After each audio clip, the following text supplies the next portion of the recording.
बिस्मिल्लाहिर्रहमानिर्रहीम। Lecture number 25, Tuesday सितंबर 30। और बाज़ दफ़ा मेरी डेट्स गलत होती है और आप लोग मुझे पॉइंट आउट भी नहीं करते कि इसमें कोई गलती है डेट में। बहरहाल आज 30th है। रिकैप के हवाले से पहले थोड़ी सी बात कर लें। ओवरऑल कंटेंट के एतबार से जवेरिया ने अच्छा रिकैप दिया, कंटेंट मुनासिब था। अलबत्ता उनकी जो एक मिस्टेक नज़र आई सबसे ऑब्वियस कि उन्होंने वाइट बोर्ड का बिल्कुल भी इस्तेमाल नहीं किया। देखिए, आप कहीं भी टीचिंग के लिए जाएंगे वहाँ पे आपके पास ये प्रोजेक्टर, ये स्लाइड्स वगैरह मौजूद नहीं होंगी। ओके, तो आपके लिए ज़रूरी है कि अपने बोर्ड का इस्तेमाल करना सीखें। आप कैसे उसको इनकॉर्पोरेट करेंगे? अब बजाय इसके कि आप अगले सेमेस्टर में प्रैक्टिकम में जाएं, जहाँ मुश्किल से आप लोग को, आपको शायद पता नहीं है, हमारे यहाँ प्रैक्टिकम को अरेंज करने का हमेशा चैलेंज होता है हबीबा। तो हमेशा एक चैलेंज होता है प्रैक्टिकम को अरेंज करना। तो जब आप लोग को मौका मिल रहा है, ओके, यहाँ पे आपको मौका मिल रहा है, तो अभी से आप प्रैक्टिस करें। आप लोग ये ना समझे कि वहां जाके हमें प्रैक्टिस करने का मौका मिलेगा। प्रैक्टिस तो यहाँ कराई जा रही है, वहां तो आप लोग ने उसको एग्जीक्यूट करना है। ओके, आपकी ड्राइविंग की प्रैक्टिस कराई जा रही है, वहां जाके तो आपने कार रेसिंग के अंदर हिस्सा लेना है। ओके, तो बोर्ड का इस्तेमाल करना जरूरी है। बोर्ड के इस्तेमाल में हमेशा एक चैलेंज आप लोग को आएगा कि जैसे ही आप क्लास से डिस्कनेक्ट हो जाते हैं, देखिए यूँ समझे बात को कि जैसे मैं यहाँ खड़ा हुआ हूँ, ओके, मैं आप लोग को देख रहा हूँ। अभी मुझे नजर आया कि कोई स्टूडेंट जो है उसकी तवज्जो नहीं है, मुझे उसका नाम याद है, मैं नाम ले लेता हूँ। कोई स्टूडेंट टेढ़ा बैठा हुआ तो मैं उसको सीधा होने का इशारा भी कर देता हूँ। तो इस तरीके से ये है कि क्लास से मेरा कनेक्शन चल रहा है।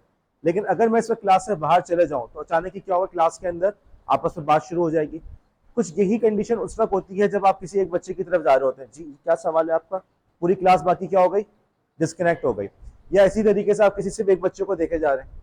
और इसी तरीके से अगर आप जब मुड़ के बोर्ड की तरफ लिख रहे होते हैं, अपने एजुकेशन का जमाना याद करें, क्या होता था जब टीचर बोर्ड की तरफ मुड़ता था, पीछे क्या होता था? हल्ला गुल्ला, बातें। और टीचर हर थोड़ी देर में मुड़ के कह रहा है, बातें कौन कर रहा है, बातें कौन कर रहा है, मैं क्लास से निकाल दूंगा, इस किस्म की बात, राइट? या क्लास से निकाल दूंगी। अब जो जबरदस्त टीचर होते हैं, जो अच्छे टीचर्स होते हैं, वो बोर्ड को इस तरह से लिखते हैं कि क्लास से डिस्कनेक्ट नहीं हो पाते। ओके, जो टीचर्स की आदत होती है कि बोर्ड की तरफ आके पूरी कहानी लिख रहे हैं, पता चलता है पूरी क्लास डिस्कनेक्ट हो गई। समझदार टीचर क्या करते हैं, बोर्ड के ऊपर मेन मेन पॉइंट्स लिखे और बाकी बातों में क्लास के ऊपर उन्होंने फोकस किया। इसी तरीके से जब वो बोर्ड पे लिख रहे होते तो बहुत ज्यादा वक्त नहीं लेते। समझ मारी मेरी बात? तो बेटा इन सब चीज़ों का ख्याल करना तो ज़रूरी है। जब तुम लोग बीएड कॉलेज में आए हो तो ज़ाहिर है टीचर बनने के लिए आए हो। और इसका मतलब सिर्फ टीचर नहीं है, आप मैं समझता हूँ कि बीएड एक बहुत अच्छा प्रोग्राम है। अगर आप कोर्स पर गौर करें तो आपको बहुत सारी चीज़ें पढ़ाई जा रही हैं। चाइल्ड साइकोलॉजी वगैरह पढ़ाई जाती है, लीडरशिप है, कम्युनिटी है। बहुत अच्छा कोर्स है ये। तो इसको जरा तवज्जो से पढ़ो, इन सब चीज़ों पर इंपॉर्टेंस दो जो पॉइंट्स हम बता रहे हैं। तो एक तो जवेरिया की गलती रही कि जवेरिया ने बोर्ड को बिल्कुल भी इस्तेमाल नहीं किया। दूसरी गलती यही कि मैं समझता पूरी क्लास को वो फोकस नहीं कर रही थी, ज़्यादातर उनका फोकस कुछ इधर ही था। आई डोंट नो, शायद निगाह ज़हरा उनको कुछ पॉइंट्स बता रही थी तो शायद इसलिए बार बार देख रही थी, तो पूरी क्लास की तरफ फोकस नहीं था। उसके बाद फिर एक और जो सबसे बड़ी गलती थी वो थी क्यूज का ना होना। और ये अक्सर लोग ये गलती कर रहे हैं। क्यूज से क्या मुराद है? देखो, तुम लोग ने देखा है कि जब हम कोई वीडियो वगैरह रिकॉर्ड कर रहे होते हैं, प्रोफेशनल प्रोडक्शन होती है, तो बाकायदा वो आवाज़ निकालता है कट, ठीक है, कि टेक 1 3 2 1, इस तरह से बाकायदा स्टार्ट करते हैं। तो सबको एक क्यूज मिल जाती है कि we are rolling in 5 minutes या वी आर रोलिंग इन 5 5 4 3 2 1। मतलब क्या, सबको इशारा मिल रहा है यार हम इस वक्त ये काम करने वाले हैं। कुछ यही चीज आपकी टीचिंग के अंदर होती है। ये आप लोग को सफदर साहब की टीचिंग में खास तौर से नजर आएगी। एक तो उनकी आवाज़ ही माशाल्लाह ज़बरदस्त है और वो आवाज़ का इस्तेमाल भी बखूबी करते हैं। तो होता क्या है कि जहां एक टॉपिक खत्म हुआ वहां पे दूसरा टॉपिक शुरू हुआ।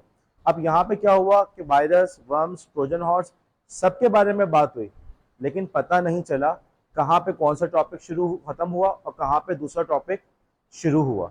ओके, ये गलती है जो अक्सर आप लोग कर रहे हैं। जब बार बार एक बात में कह रहे हो कि यार सांस लो, तसल्ली से खड़े हो, कोई टेंशन नहीं है, बहुत लंबा हो जाएगा तो मैं खुद बोल दूंगा ठीक है यार, ओके फाइन, आप तशरीफ रखें, हम आगे चलते हैं।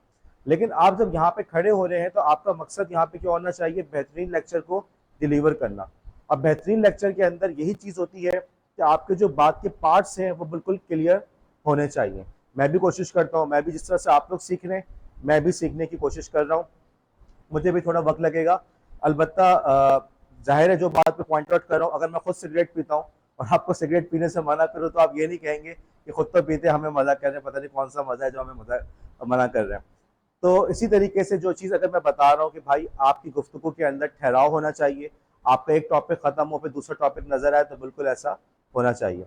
अच्छा, अब मुझे चूंकि अचानक ही लेक्चर देने के लिए कहा गया है, मैं थर्ड पीरियड लूंगा, उस वक्त रिकैप नहीं होगा, तो मैं अभी जो रिकैप वगैरह के हवाले से पॉइंट्स, जो पुराने लेक्चर के पॉइंट्स है उनको मैं कवर कर लूँ। हमने हमारा जो कल हमने बात की थी किस तरीके से यूनिकोड के जरिए से आप लोग को फिशिंग की जा सकती है, आपको धोखा दिया जा सकता है, और मेरे ख्याल में ये आप लोग के लिए सरप्राइजिंग होगा। जैसे के की एग्जाम्पल है कि मिलता जुलता के। अब आप तो देखो, मुझे ये बताओ कि आपकी फैमिली में कितने ऐसे लोग हैं जो इन सब चीज़ों को समझते हैं? कोई भी नहीं। लेकिन आप ये देखो कि क्या ये धोखा देने का तरीका है या नहीं। तो ये ज़रूरी है कि आप उन लोग को एजुकेट करें इस बारे में कि भाई ये भी चीज़ें पॉसिबल होती हैं, इन सब चीज़ों को देखो, लेक्चर वगैरह उनको दिखाओ, या खुद उनको समझाओ बैठ के कि भाई ऐसा भी होता है। जो लेक्चर का कंटेंट है उसको खुद नेट पर सर्च करो, खुद ही सर्च करो कि ये यूनिकोड लुक अलाइक कैरेक्टर्स क्या हैं, कहाँ से आते हैं, उनके जरिए से हम किस तरीके से किसी को धोखा दे सकते हैं। फिर अपने घर में दूसरे लोगों को एजुकेट करो।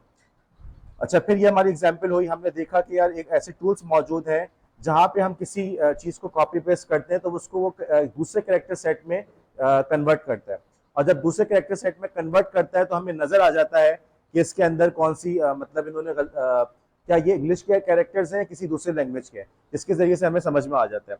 फॉर एग्जाम्पल, ऊपर जो है nadra.gov.pk, उसमें सारे के सारे अंग्रेजी के हरूफ है। जब कन्वर्ट किया तो लेफ्ट पे भी राइट पे भी हमें सारे अंग्रेजी के हरूफ ही नजर आ रहे हैं।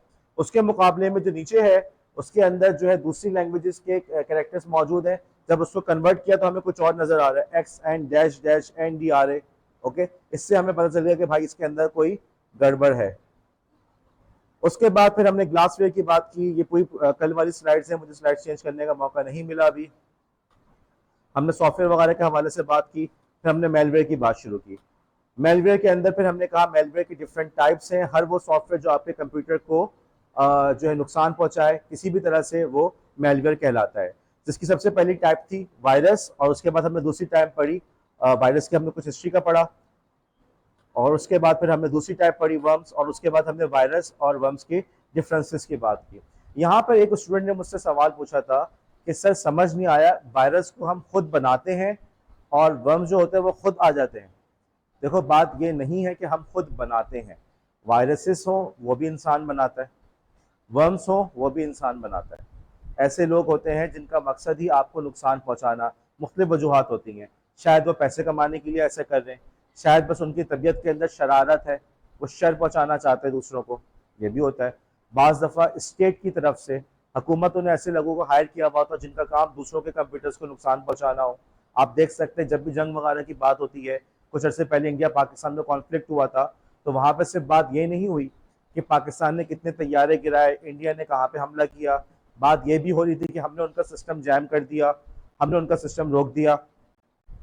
तो हुकूमतों ने ऐसे बंदों को हायर किया हुआ होता है जिनका काम ही इस किस्म के सॉफ्टवेयर बनाना होता है, ठीक है। तो बनाने वाले तो इंसान ही होते हैं, चाहे वो वायरस हो चाहे वो वर्म्स हो। फर्क सिर्फ इतना है कि वायरस के अंदर उसको लॉन्च होने के लिए, उसको चलने के लिए ज़रूरत होती है आप कोई एक्शन परफॉर्म करेंगे, आप किसी फाइल को खोलेंगे तो ही वायरस को जिंदा होने का मौका मिलेगा, बस इतनी सी बात है। उसके मुकाबले में जो वर्म्स है वो खुद ही इधर उधर घूमते रहते हैं, दैट्स इट। ये नहीं है कि हम वायरस को क्रिएट करते हैं, हम वायरस को खुद अपनी गलती की वजह से एग्जीक्यूट करते हैं। हमने किसी फाइल को डाउनलोड किया, वो पड़ी हुई है, लेकिन हमने उसको खोलकर जैसे ही चलाना शुरू किया पूरे कंप्यूटर को उसने इन्फेक्ट करना शुरू कर दिया। ठीक है, ये बात समझ में आई? अब समझ में आ गया? अभी वो स्टूडेंट कौन था जिसने मुझसे सवाल पूछा था? अब जवाब हो गया। उसके बाद अगला जो पॉइंट था वो था ट्रोजन हॉर्स के बारे में। देखो, ट्रोजन हॉर्स की जवेरिया ने बहुत अच्छा रिकैप दिया। अलबत्ता यहाँ बताने का मकसद ये है कि ट्रोजन हॉर्स से मुराद वो सॉफ्टवेयर जो आपको नुकसान नहीं पहुंचा रहा डायरेक्टली, आपके कंप्यूटर को ख़राब नहीं कर रहा, लेकिन वो दूसरा एक काम कर रहा है कि वो आपके घर में दाखिल होकर रात को दरवाज़ा खोल देता है ताकि बाहर से चोर अंदर आ जाए। अगरचे उसने आपको कोई नुकसान नहीं पहुंचाया, वो आपके घर में पिछले 10 साल से रह रहा है, वो आपके साथ बहुत सिंसियर है और आपको उससे कोई शिकायत नहीं है, साथ खाना पीना बिल्कुल, लेकिन रात को उसने उठ के दरवाज़ा खोल दिया ताकि चोर आपके उस घर में दाखिल हो जाए। तो ये ट्रोजन हॉर्स इसलिए इसको कहते हैं। तो ट्रोजन हॉर्स वाले जो सॉफ्टवेयर होते हैं वो ये करते हैं आपके कंप्यूटर के साथ कि वो आपके कंप्यूटर को इन्फेक्ट नहीं कर रहे होते, बल्कि वो करते हैं क्या है कि वो दरवाज़ा खोल देते हैं जिससे दूसरे कंप्यूटर्स को आने का मौका मिले। इसी तरीके से ट्रोजन हॉर्स उन सॉफ्टवेयर को भी कहते हैं जो होते तो बिल्कुल बिनाइन है, यानी कि नुकसान नहीं पहुंचा रहे होते। आपने कहा मुझे फोटोशॉप चाहिए, आपने फोटोशॉप इंस्टॉल कर लिया, किसी ने कहा चलो फ्री है इसको इंस्टॉल कर लो। लेकिन क्या था कि उसने दूसरी चीजें आपके कंप्यूटर में नुकसान पहुंचाने वाली करनी शुरू कर दी। तो हुआ क्या कि तोहफे के साथ में जो है जहर भी आ रहा है। आपने गिफ्ट लिया, आपको किसी ने गिफ्ट दिया, लेकिन उस गिफ्ट के अंदर जो है ना एक जहर भी या कोई नुकसान पहुंचाने वाली चीज भी मौजूद थी।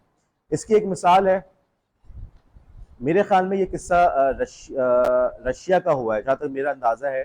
अब मुझे कंट्री का नाम याद नहीं आ रहा, लेकिन मुझे कैरेक्टर्स याद हैं। हुआ कुछ यूँ था कि रशिया और अमेरिका के दरमियान जबरदस्त किस्म का एक कोल्ड वॉर हो रही थी। नाम सुना कोल्ड वॉर का?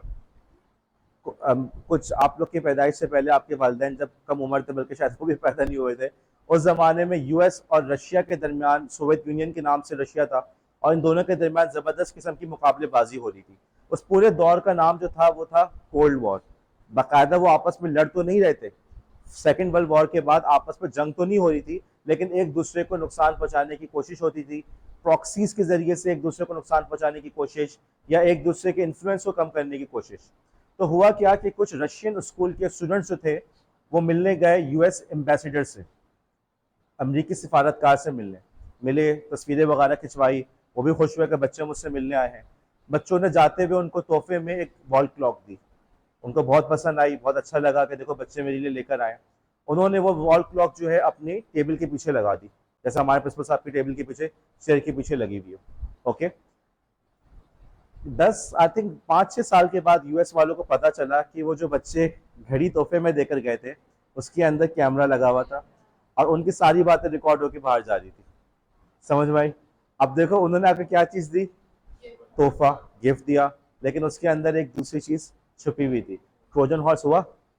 समझ में आई बात? तो ट्रोजन हॉर्स वहां पे भी इस्तेमाल हो रहा है जहां पे बज़ाहिर एक चीज आपको अच्छी चीज दी जा रही है, लेकिन उसके जरिए से आपको कुछ नुकसान भी पहुंचाने का कोशिश की जा रही हो, तो इसको भी ट्रोजन हॉर्स कहते हैं। वरना अमूमन जो ट्रोजन हॉर्स वाली एप्लीकेशन है वो यही करती है कि आपने इंस्टॉल कर दिया, उसने जो दरवाजा खोल दिया, वहां से वायरसेस वगैरह आ रहे हैं। और आप कह रहे हैं पता नहीं, हर दफा मेरे कंप्यूटर में जब भी मैं कुछ रीइंस्टॉल करता हूँ फिर ये इशू शुरू हो जाता है, तो भाई ट्रोजन हॉर्स आया हुआ है। ठीक है, फिर हमने बात की स्पाईवेयर की।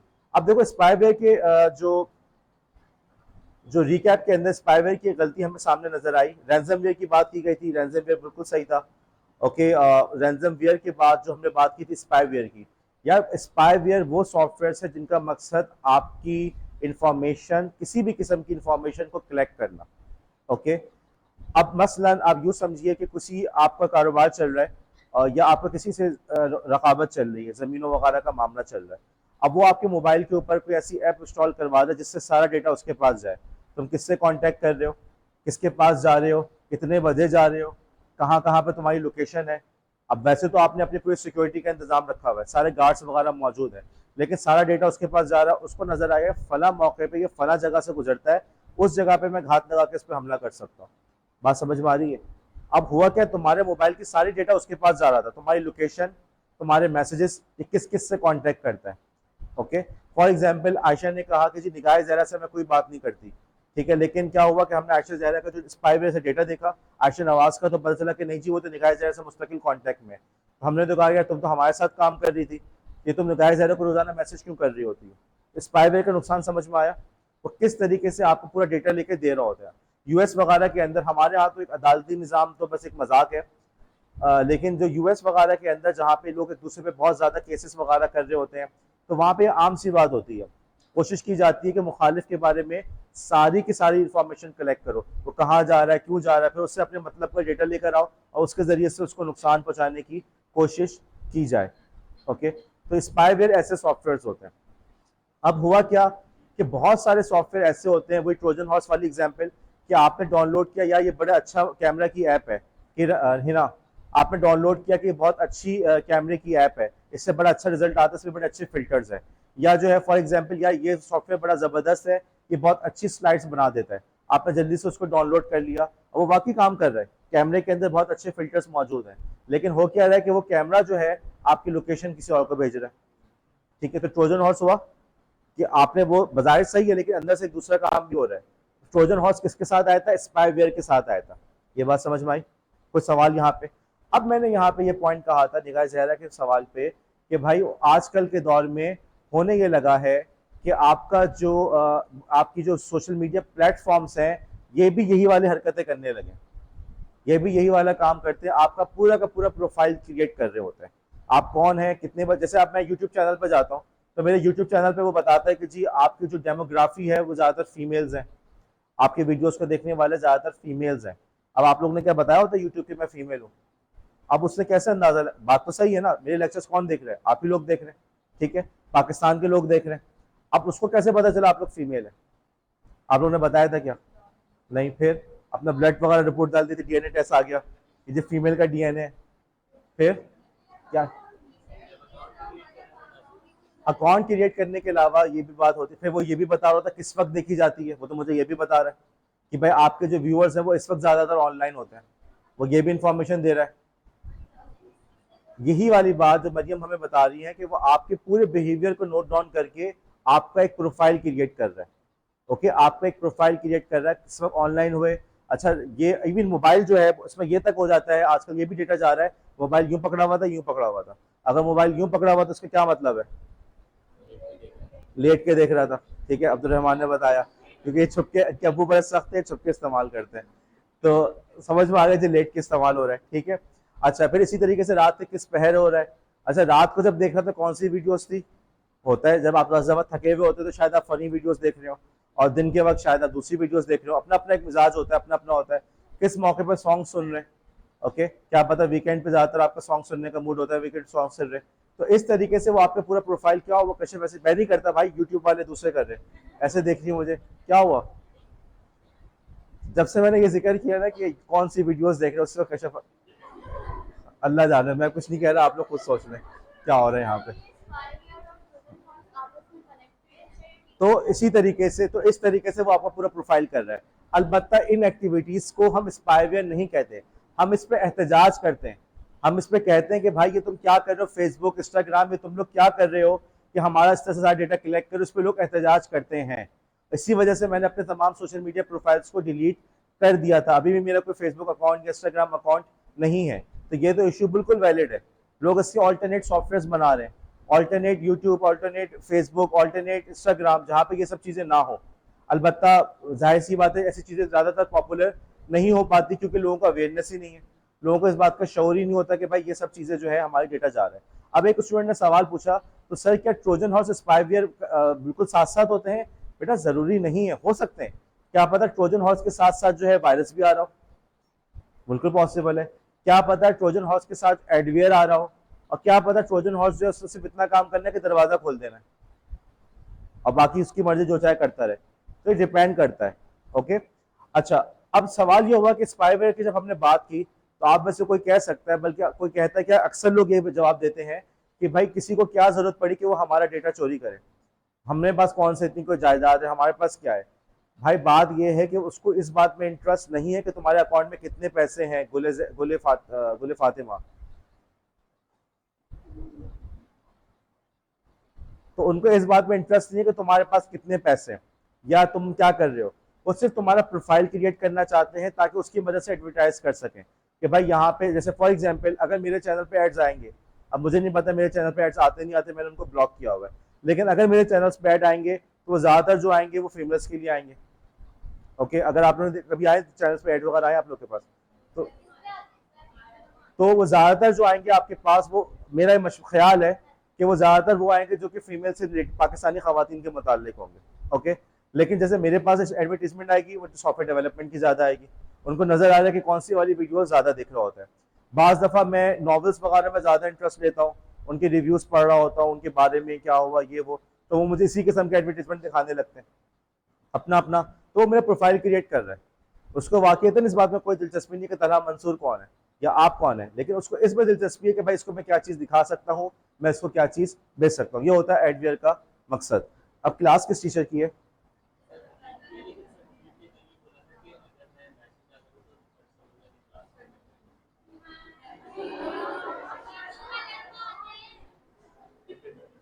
अब जो है ओके, अब अच्छा यार, लेक्चर की स्लाइड्स आज मजे की नहीं है, मैंने आके लेक्चर को स्लाइड्स को सबको पॉलिश करना था, लेकिन मुझे पॉलिश करने का मौका नहीं मिला क्योंकि उस वक्त अचानक ही मुझे यहाँ पे भेज दिया। तो बस जैसे भी आप उस पर सब्र करें, अब मेरी बात सुन लें, मैं खुद पॉलिश होकर आया हूँ, ठीक है। तो बल्कि आपकी क्लास में एक टीचर स्टूडेंट का फीडबैक मेरे साथ, सर आपके चेहरे पे इतना ग्लो क्यों है।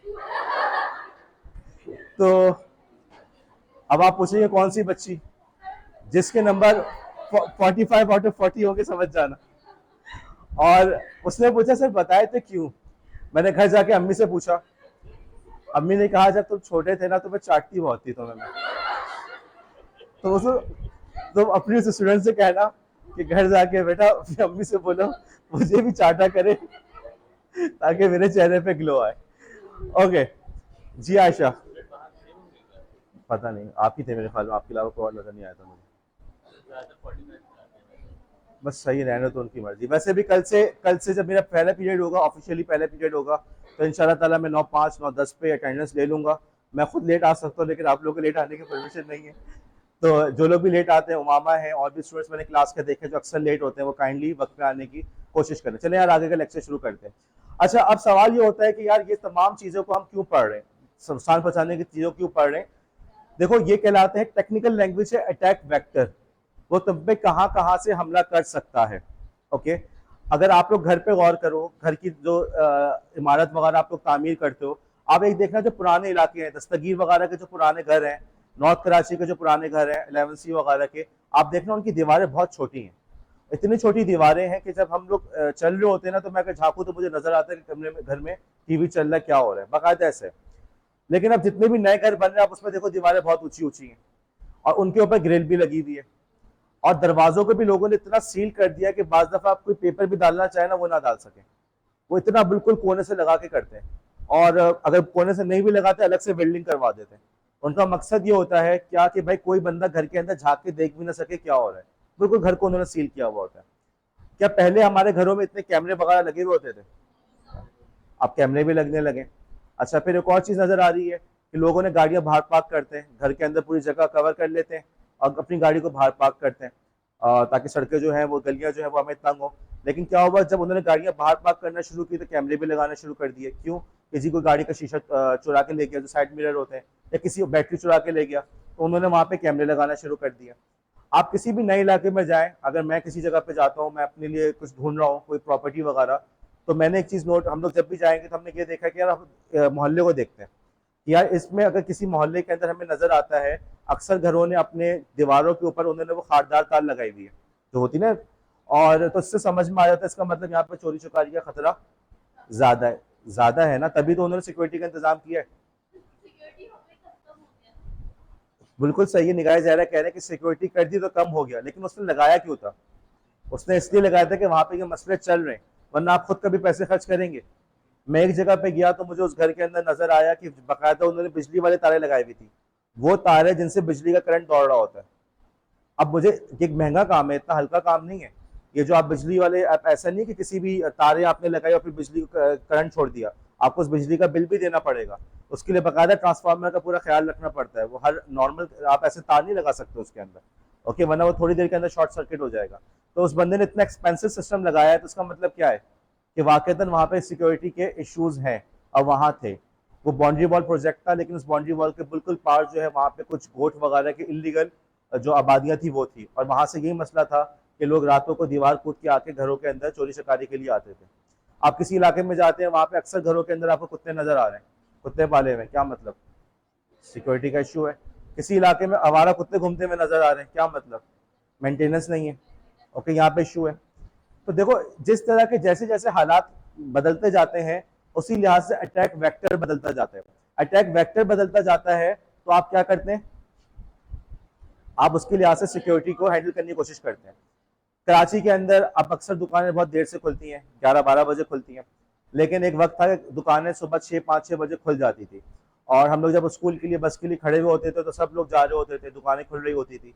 हुआ ये कि 90s के अंदर कराची के अंदर खूब ज़बरदस्त किस्म की कत्ल गारत हुई, बहुत सारे नौजवान जो है मारे गए, बेगुनाह मारे गए, और बस अल्लाह ना करे वो कभी दोबारा आए।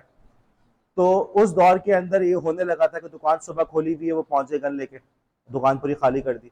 क्या हुआ, दुकानदारों ने, उन्होंने कहा दुकान लेट खोलेंगे, सब एक साथ खोलेंगे मार्केट में, और लेट खोलेंगे जब कस्टमर आना शुरू हो। होते होते ट्रेंड ही ये बन गया कि अब 11-12 बजे मार्केट खुल रही है। तुम देखो जैसे जैसे अटैक करने का तरीका चेंज हुआ वैसे वैसे सिक्योरिटी का तरीका भी चेंज हो गया। इसी तरीके से ये जो हम तमाम मेथड्स पढ़े, ट्रोजन हॉर्स, स्पाईवेयर, एडवेयर, इन सब का मकसद भी हमारा यही है कि हम अटैक करने के तरीकेकार को पहचानें और उसके बचाव की कोशिश कर सकें। अब हम उनके बचाव की कोशिशों के बारे में पढ़ रहे हैं जिससे हमें अंदाजा होगा कि कौन कौन से तरीकों से जो है हमें नुकसान। आइए तशरीफ लाइए आयशा अहमद, दरवाज़ा बंद करके आइए। तो अब हम उसके नुकसान बचाने के तरीकों के बारे में, बचने के तरीकों के बारे में बात करेंगे। अब शायद समझ में आ गया हो कि मेलवेयर तो सारे वो हैं जो कंप्यूटर को नुकसान पहुंचा रहे हैं। अब हम इनसे बच किस तरह से सकते हैं। आयशा आगे आके बैठो, कहीं जगह देखो आगे, आगे इतनी सीट्स खाली हैं, राबिया के बराबर में बैठ जाए। तो अच्छा, यहाँ पे आगे बढ़ने से पहले हिना का एक सवाल था कि हमें पता कैसे चलता है कि कंप्यूटर के ऊपर कोई वायरस आ गया है। तो भाई वही वाली बात, सिम्टम्स है। ओके, सिम्टम्स क्या है? अमूमन आप एक फाइल्स नहीं खुल रही, कंप्यूटर जो है मिसबिहेव कर रहा है, अमूमन ये वायरस का सिम्टम होता है। कंप्यूटर स्लो हो रहा है, लेकिन कंप्यूटर स्लो होने का ताल्लुक ना और भी बहुत सारी बातों से होता है। मसलन मैं अगर आपसे ये कहूँ कि आप मसलन आप जो है, कल हमारे पास एक बच्ची आई थी, कह रही थी मैं म्यांमार से आती हूँ, वो पूरा अभी तक सिर्फ एक ही दफ़ा आई है पूरे सेमेस्टर में। तो मैंने पूछा, अब मसलन वो म्यांमार से यहाँ पे आ रही है, हम उनसे पूछते हैं आने में कितना टाइम लगता है। तो अब देखो उसके वहां से यहाँ तक आने के अंदर रास्ते में मुख्तलिफ मुख्तलिफ छोटी छोटी गलियां हैं, सड़कें हैं, हर जगह का अपना हिसाब है और उसकी वजह से उसके ऊपर, उसके आने के ऊपर फर्क पड़ेगा। तो हम ये कहेंगे कि तमाम जगहों का जितना भी टाइम ड्यूरेशन था उसका जो सम टोटल है वो उसका उसका टाइम बन रहा है। ऐसा है या नहीं? अगर आप भी for example I don't know कौन से, आप अगर लकी वन की तरफ से आ रहे हैं तो लकी वन के पीछे घर है, वहां से गली से निकल के आ रहे हैं, उस गली में लेट्स से कि बाइक्स वगैरह बहुत ज्यादा है, वहां पे आने का अपना एक टाइम है। वहां से आप रोड पर आए, रोड पर आके गाड़ी आपकी तेज चल रही है, उसका अपना एक टाइम है, हालांकि तेज चल रही है। फिर वहां से उसने गाड़ी को टर्न किया, उसका अपना है। वहां से फिर आप यहाँ तक आए, उसका अपना है। बाज़ दफ़ा आपको फॉर एग्जांपल कॉलेज के दरवाजे पे ट्रैफिक जाम मिल गया, रिक्शे वगैरह खड़े हुए। तुम देखो तमाम चीज़ों का सम जो होता है वो मिलकर टोटल टाइम बनता है। कंप्यूटर के स्लो होने का ताल्लुक भी इसी तरीके से है कि तमाम चीज़ों को हमने जमा किया तो उन तमाम चीज़ों को जमा करके जो टाइम निकला उसको देख के हम फैसला करते हैं कंप्यूटर स्लो क्यों है। तो कंप्यूटर स्लो होने की मुख्तलिफ वजूहत हो सकती हैं। आपकी हार्ड ड्राइव स्लो है, ये भी मुमकिन है। आपका रैम के अंदर कोई इशू आ गया, ये भी मुमकिन है। आपने कंप्यूटर में ये सेट किया हुआ कि जैसे ही मैं कंप्यूटर को ऑन करूं 10 ऐप्स एक साथ ऑन स्टार्ट हो जाए। अब जब एक साथ 10 ऐप्स स्टार्ट होंगी तो कंप्यूटर स्लो हो जाता है। तो ये सब वजूहत होती है, लाजमी नहीं है कि कंप्यूटर अगर स्लो है तो वायरस की वजह से स्लो हुआ है। अब हम बात कर लेते हैं कि भाई किस तरीके से हम कंप्यूटर इन वायरसेस से बच सकते हैं। सबसे पहले जो एक मशहूर ज़माना चीज़ वायरस से बचने की, एंटीवायरस, वही वो लफ्ज़ है जिससे आप लोग शुरू से वाकिफ हैं। एंटीवायरस एक ऐसा सॉफ्टवेयर है जो आपके कंप्यूटर से वायरस वगैरह को डिटेक्ट करके उसको रिमूव करता है। कुछ मशहूर ज़माना एंटीवायरस के नाम बताएं। कशफ पीछे जो बैठी हुई है, दुआ हसीन,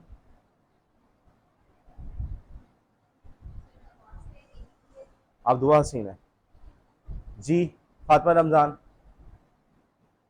क्या कोई ना कोई एंटीवायरस का नाम तो पता होगा। लाइबा, आपका नाम क्या जो कोने पे है? समाविया, और कोई? यार बहुत सारे मशहूर एंटीवायरस है। मसलन बिट डिफेंडर, नजर आ रहा होगा स्लाइड पे, बिट डिफेंडर एक मशहूर एंटीवायरस है। एवास के नाम से एंटीवायरस है। नॉर्टन एंटीवायरस है। ओके, पेंडा सिक्योरिटी सिस्टम है। ऐसे बहुत सारे एंटीवायरस सॉफ्टवेयर हैं जो मशहूर हैं और उनको इस्तेमाल करना चाहिए। अलबत्ता वही वाली बात के वक्त के साथ साथ तब्दीली आती गई। अब क्या होने लगा कि एंटीवायरस जो सॉफ्टवेयर है वो आपके ऑपरेटिंग सिस्टम का ही हिस्सा बन गया। आपने विंडोज इंस्टॉल की तो विंडोज के साथ ही उसका अपना एंटीवायरस उसके अंदर मौजूद है, पहले से मौजूद है। विंडोज के एंटीवायरस का नाम क्या है? Windows defender. ये पेपर में सवाल आएगा, ये मेरे पेपर में सवाल आएगा। अब अगर आपके पास विंडोज 8 है, सॉरी विंडोज 10 है या विंडोज 11 है तो आपको अलग से एंटीवायरस इंस्टॉल करने की जरूरत नहीं है। क्यों वलीसा? ये आगे वाले वो बड़े मजे में बैठे हुए होते हैं क्योंकि उनको पता सर यहाँ से कुछ नहीं पूछेंगे। क्यों मिसबा? उस एंटीवायरस का नाम क्या है? Windows defender. विंडोज के अंदर वो एंटीवायरस पहले से मौजूद है जिसका नाम है विंडोज डिफेंडर। ओके, अब सवाल यहाँ पे ये होता है जिसकी मुझे स्लाइड बनानी थी, मौका नहीं मिला, सवाल यहाँ पे ये होता है कि सर ये एंटीवायरस को कैसे पता चला कि ये वायरस है, वो खुद कैसे काम कर रहा होता है, और ये बड़ा अहम सवाल है। अब इस सवाल का जवाब को समझना, देखो हर चीज, जैसे आपने देखा कि पुलिस वाले आते हैं और कहते हैं कि यहाँ पे फायरिंग करके को गया है, तो वो देखें गाड़ी के टायरों के निशान देखते हैं, और गाड़ी के टायर के निशान देख के बता सकते हैं कि यार ये कौन सी गाड़ी गई थी, या कितने टन की गाड़ी थी, कौन सा मॉडल मेक वगैरह का अंदाजा, कम अज कम इतना तो आप ये बता सकते हो ये बाइक के टायर थे या गाड़ी के टायर थे। हर चीज जो है ना वो अपने पीछे कुछ निशान छोड़ के जाती है। कंप्यूटर की जबान में इसको कहते हैं सिग्नेचर। हर फाइल का अपना एक सिग्नेचर होता है।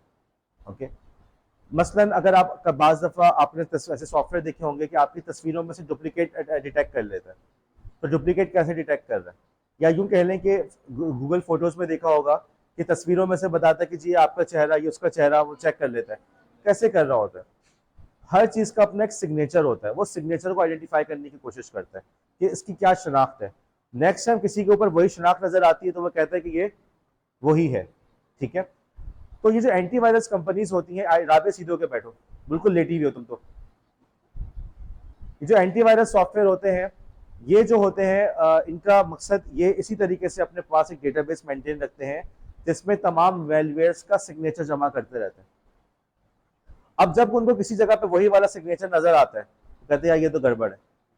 ओके, वही वाली बात, मसलन आपके पास कोई बंदा आता है और उसका हुलिया, हम कहते हैं ना चोरों वाला हुलिया है या अगवाकारों वाला हुलिया है, खुद ब खुद समझने आने लगता है जब इस किस्म के किस्से ज्यादा होते हैं कि यार इस किस्म का बंदा कौन होगा। एक बंदा बाइक से उतर के हेलमेट लगा के गाड़ी दुकान में आ रहा है, आप देखिएगा दुकानदार वाला जो होगा ना वो फौरन होशियार हो जाएगा या घबरा जाएगा बेचारा, डिपेंड करता है। उसको पता है कि हेलमेट लगा के दुकान में कौन दाखिल होता है, स्नैचर आएगा, गन वगैरह निकालेगा, कैमरा, उसने हेलमेट क्यों पहना हुआ है, ताकि कैमरे पर तस्वीर ना आए। ओके, तो फौरन आपको समझ में आने लगता है कोई ना कोई गड़बड़ चल रही है। हम लोग बाज़ दफ़ा जब गाड़ी ड्राइव कर रहे होते हैं तो वक्त के साथ साथ हमें ये सेंस भी डेवलप हो जाता है, सीधे बैठो, हमें ये सेंस भी डेवलप हो जाता है कि यार ये जो बंदा आगे गाड़ी ड्राइव कर रहा है ये जो है ना सही ड्राइव नहीं कर रहा है, कि नया ड्राइवर है। होता है ना, आपने देखा होगा कभी, क्या ये लगता है कच्चा ड्राइवर आया हुआ है, तो उसके ड्राइविंग के स्टाइल से समझ में आता है वो क्या गलती कर रहा है। तो इसी तरीके से जो एंटीवायरस कंपनीज होती हैं उनके पास भी सारे सिग्नेचर्स होते हैं जिसके जरिए से फौरन डिटेक्ट करते हैं यार ये तो वो वाला वायरस आ गया, हटाओ उसको, फौरन हटाओ ये इशू। एक तरीका ये हो गया। दूसरा तरीका कहलाता है ह्यूरिस्टिक। ह्यूरिस्टिक के यूं समझने, उसका उर्दू तर्जमा आसान अल्फाज में यूं कह लें कि अंदाजा या जुगाड़ या एजुकेटेड गेस। बाज़ दफ़ा ऐसा होता है जैसे हम आपसे सवाल पूछ रहे हैं, आपकी तैयारी नहीं है, अलबत्ता आप जो है थोड़ा सा आपको अंदाजा हो चुका होता है कि वो पूछने क्या वाले हैं, पूछना क्या जा रहे हैं, आपको टीचर का मिजाज का अंदाजा हो जाता है और आप उसका आंसर कर देते हैं। तो बेसिकली आपसे पूछ रहे क्यों, तुमने कैसे ऐसे कहा, आप कहेंगे बस समझ में आ गया, बस पता चल गया। ओके, बाज़ दफ़ा आपके सामने एआई की पिक्चर्स आती हैं। ओके, फॉर एग्जांपल किसी सियासतदान की एआई पिक्चर आ गई और बाज़ दफ़ा किसी और की तस्वीर आई, उसकी रियल पिक्चर आ गई, आप खुद ही देख के बताते हैं यार एआई वाली पिक्चर है। आपसे पूछा जाएगा क्यों, कैसे एआई वाली पिक्चर है, आप कहते हैं बस समझ में आ गया। समझ में आ रही बात? तो ये जो होता है बस समझ में आ गया, इसको अंग्रेजी में समझने की ह्यूरिस्टिक। तो उसने भी कुछ ह्यूरिस्टिक डेवलप किया होता है जिसकी मदद से वो जानने की कोशिश करता है कि यार ये जो प्रोग्राम है ना ये वो वाले काम कर रहा है जो वायरस करता है, इसको रोको। बाज़ दफ़ा वो सही भी रोक लेते हैं, बाज़ दफ़ा गलत भी रोकता है, ये होता है। ठीक है, बात समझ में? इन दो तरीकों की मदद से आपका जो एंटीवायरस है वो मेलवेयर को रोकने की कोशिश करता है। Number 1 signature, number 2 heuristic. और ये दोनों चीज़ें मेरे पेपर में आएंगी। ह्यूरिस्टिक के अंदर बाज़ दफ़ा वो गलत बता देता है, बाज़ दफ़ा सही भी बताता है। तो जैसे जो मेरी सॉफ्टवेयर ऐप है जहाँ पे मैं काम कर रहा हूँ, जब लोग उसको इंस्टॉल करते हैं तो अक्सर वो ये बाज़ दफ़ा ये आता है कि यार जैसे ही चलाया तो एंटीवायरस का वो मैसेज आ गया कि भाई ये तो कोई वायरस है। तो हम कहते हैं नहीं, आप उसको इग्नोर कर दें, बिल्कुल सही है, आप उसको चलाएं, कोई ऐसा मसला नहीं है। तो वो कैसे होता है? वो इस तरीके से होता है कि वो देखता है कि इस ऐप में लॉन्च होती है कुछ ऐसे काम जो हमारी ज़रूरत है, जिसके बगैर हमारी ऐप नहीं चलेगी, तो उससे हमें अंदाज़ा हो जाता है। वो कहता है कि जी ये वायरस है, लेकिन फिर हम बताते नहीं जी ये वायरस नहीं है। मोबाइल पे आपको ये ऐप इंस्टॉल करते हैं और वो ऐप जो है, फॉर एग्जांपल उस ऐप ने कहा कि जी मैं तस्वीरों पे फिल्टर लगाता हूँ, मसलन सिर्फ या तस्वीरों पे फिल्टर लगा रहा और कुछ नहीं कर रहा, लेकिन आते ही उसने आपसे सारी परमिशन लेना शुरू कर दी, कॉल लॉग की भी परमिशन, एसएमएस की परमिशन, साथ ही साथ लोकेशन परमिशन, फोटोज परमिशन, हर चीज़ की परमिशन ले रहा है। तो आपके जहन में नहीं है कि ये कौन सी ऐप मैंने डाउनलोड कर ली, क्यों इतनी सारी परमिशन मांग रहा है, और अगर नहीं जहन में आ रहा तो आना चाहिए। तो उस सूरत में खुद आपको जहन में नहीं आएगा ऐसे कोई गड़बड़ चल रही है। तो यही वाला काम एंटीवायरस भी करता है, लेकिन बाज़ दफ़ा आपका अंदाज़ा सही होता है, बाज़ दफ़ा आपका अंदाज़ा गलत होता है। बात समझ में? अब इसी वजह से एंटीवायरस का अप टू डेट रखना बहुत ज़रूरी है, क्योंकि नए नए वायरस रोज़ाना आ रहे हैं। अब आप लोग करते क्या थे, जो कंप्यूटर पे वायरसेस वगैरह आते थे, लोग करते क्या थे, विंडोज़ इंस्टॉल की, एंटीवायरस इंस्टॉल किया, फिर कुछ अर्से आके शिकायत करते थे, यार मेरे कंप्यूटर पे वायरस आ गया, पता नहीं तुमने कौन सा एंटीवायरस इंस्टॉल किया था। तो ये मसला क्यों होता था? बात समझ में आई? सवाल समझ में आ रहा है? लोगों ने विंडोज़ इंस्टॉल करवाई, उसमें एंटीवायरस इंस्टॉल कराया, अब फिर लेट से 6 महीने बाद आए और कहने लगे कि यार मेरे कंप्यूटर पे वायरस आ गया, तुमने पता नहीं कौन सा एंटीवायरस इंस्टॉल किया था जो वायरस को रोक नहीं पाया। तो क्यों ऐसा हो सकता है वलीसा?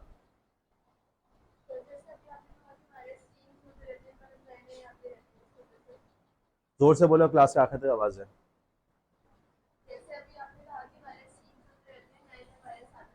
जी।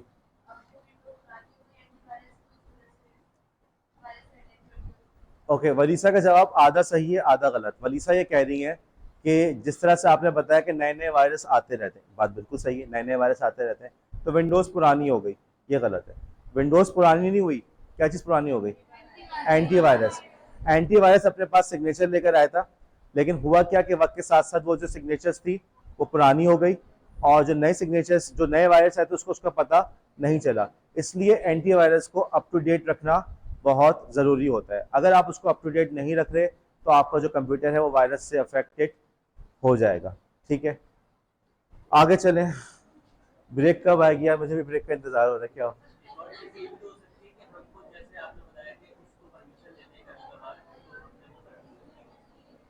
बस करो, बातें नहीं करो, ब्रेक दे दूंगा, सब्र करो, दे दूंगा। हाँ, दोबारा बोलो सवाल। एक और चीज जैसे आपने बताया कि वो पूछता है कभी कभार बताते हैं कि हाँ भाई आप अलाउ करते हो इस चीज को, तो हम वो वायरस डिटेक्ट कर रहा हूँ लेकिन हम बोले कि हम ऑथेंटिक।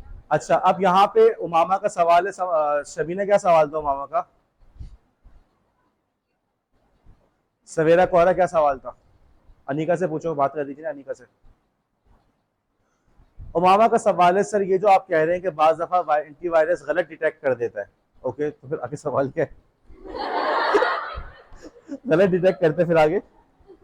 कभी कभार एंटीवायरस जैसे गलत अलग डिटेक्ट कर लेता है, या हम समझते हैं कि हाँ हमने ऑथेंटिक जगह से वो चीज़ डाउनलोड करी और हम उसको परमिशन दे देते हैं, तो इट कुड बी पॉसिबल ये वाला रीजन हो कि हमने उसको खुद परमिशन दी हो, उसने सही डिटेक्ट करा हो।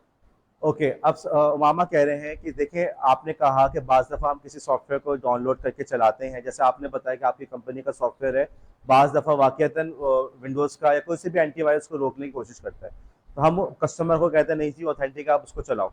हमने बाकायदा डिजिटल सिग्नेचर वगैरह पूरा एक प्रोसेस होता है, हम अपना ऑडिट वगैरह भी कराते हैं, एक लंबी कहानी है, सिक्योरिटी ऑडिट भी होता है सॉफ्टवेयर कंपनीज का। खैर, तो हम कहते हैं हम ऑथेंटिक आप उसको चलाएं। अब यहाँ पे उमामा कह रहे हैं कि लेकिन सर आपने तो कह दिया, चलो अगर हम खुद ये कर रहे हैं तो हमें कैसे पता चलेगा कि यार ये चीज़ एंटीवायरस ने सही डिटेक्ट किया या गलत डिटेक्ट किया? ओके, बात समझ में आई? तो ये उमामा की बात बिल्कुल सही है, इसीलिए आपके लिए एजुकेटेड होना ज़रूरी है। इसीलिए आपकी ज़रूरी है कि आपको पता चले कि भाई ये चीज़ सही है गलत है। मैंने आपको मिसाल नहीं दी थी कि हमारे यहाँ असूलन क्या होना चाहिए कि हमारे बैंक जो है हमें इस तरह से कॉल ना करें, लेकिन अक्सर जो है हमें वो अपने मोबाइल फ़ोन से कॉल कर रहे हैं, तला भाई वो ये चीज़ भेज दें, वो चीज़ भेज दें, मुझे क्या पता तुम कौन हो क्या हो। तो ये तो बैंक्स की गलती है, लेकिन हमें एजुकेटेड होना ज़रूरी है कि हम समझदारी से काम लें। ये मुझसे कौन सी इन्फॉर्मेशन मांग रहा है, क्या मांग रहा है, मैंने देना ही नहीं देना।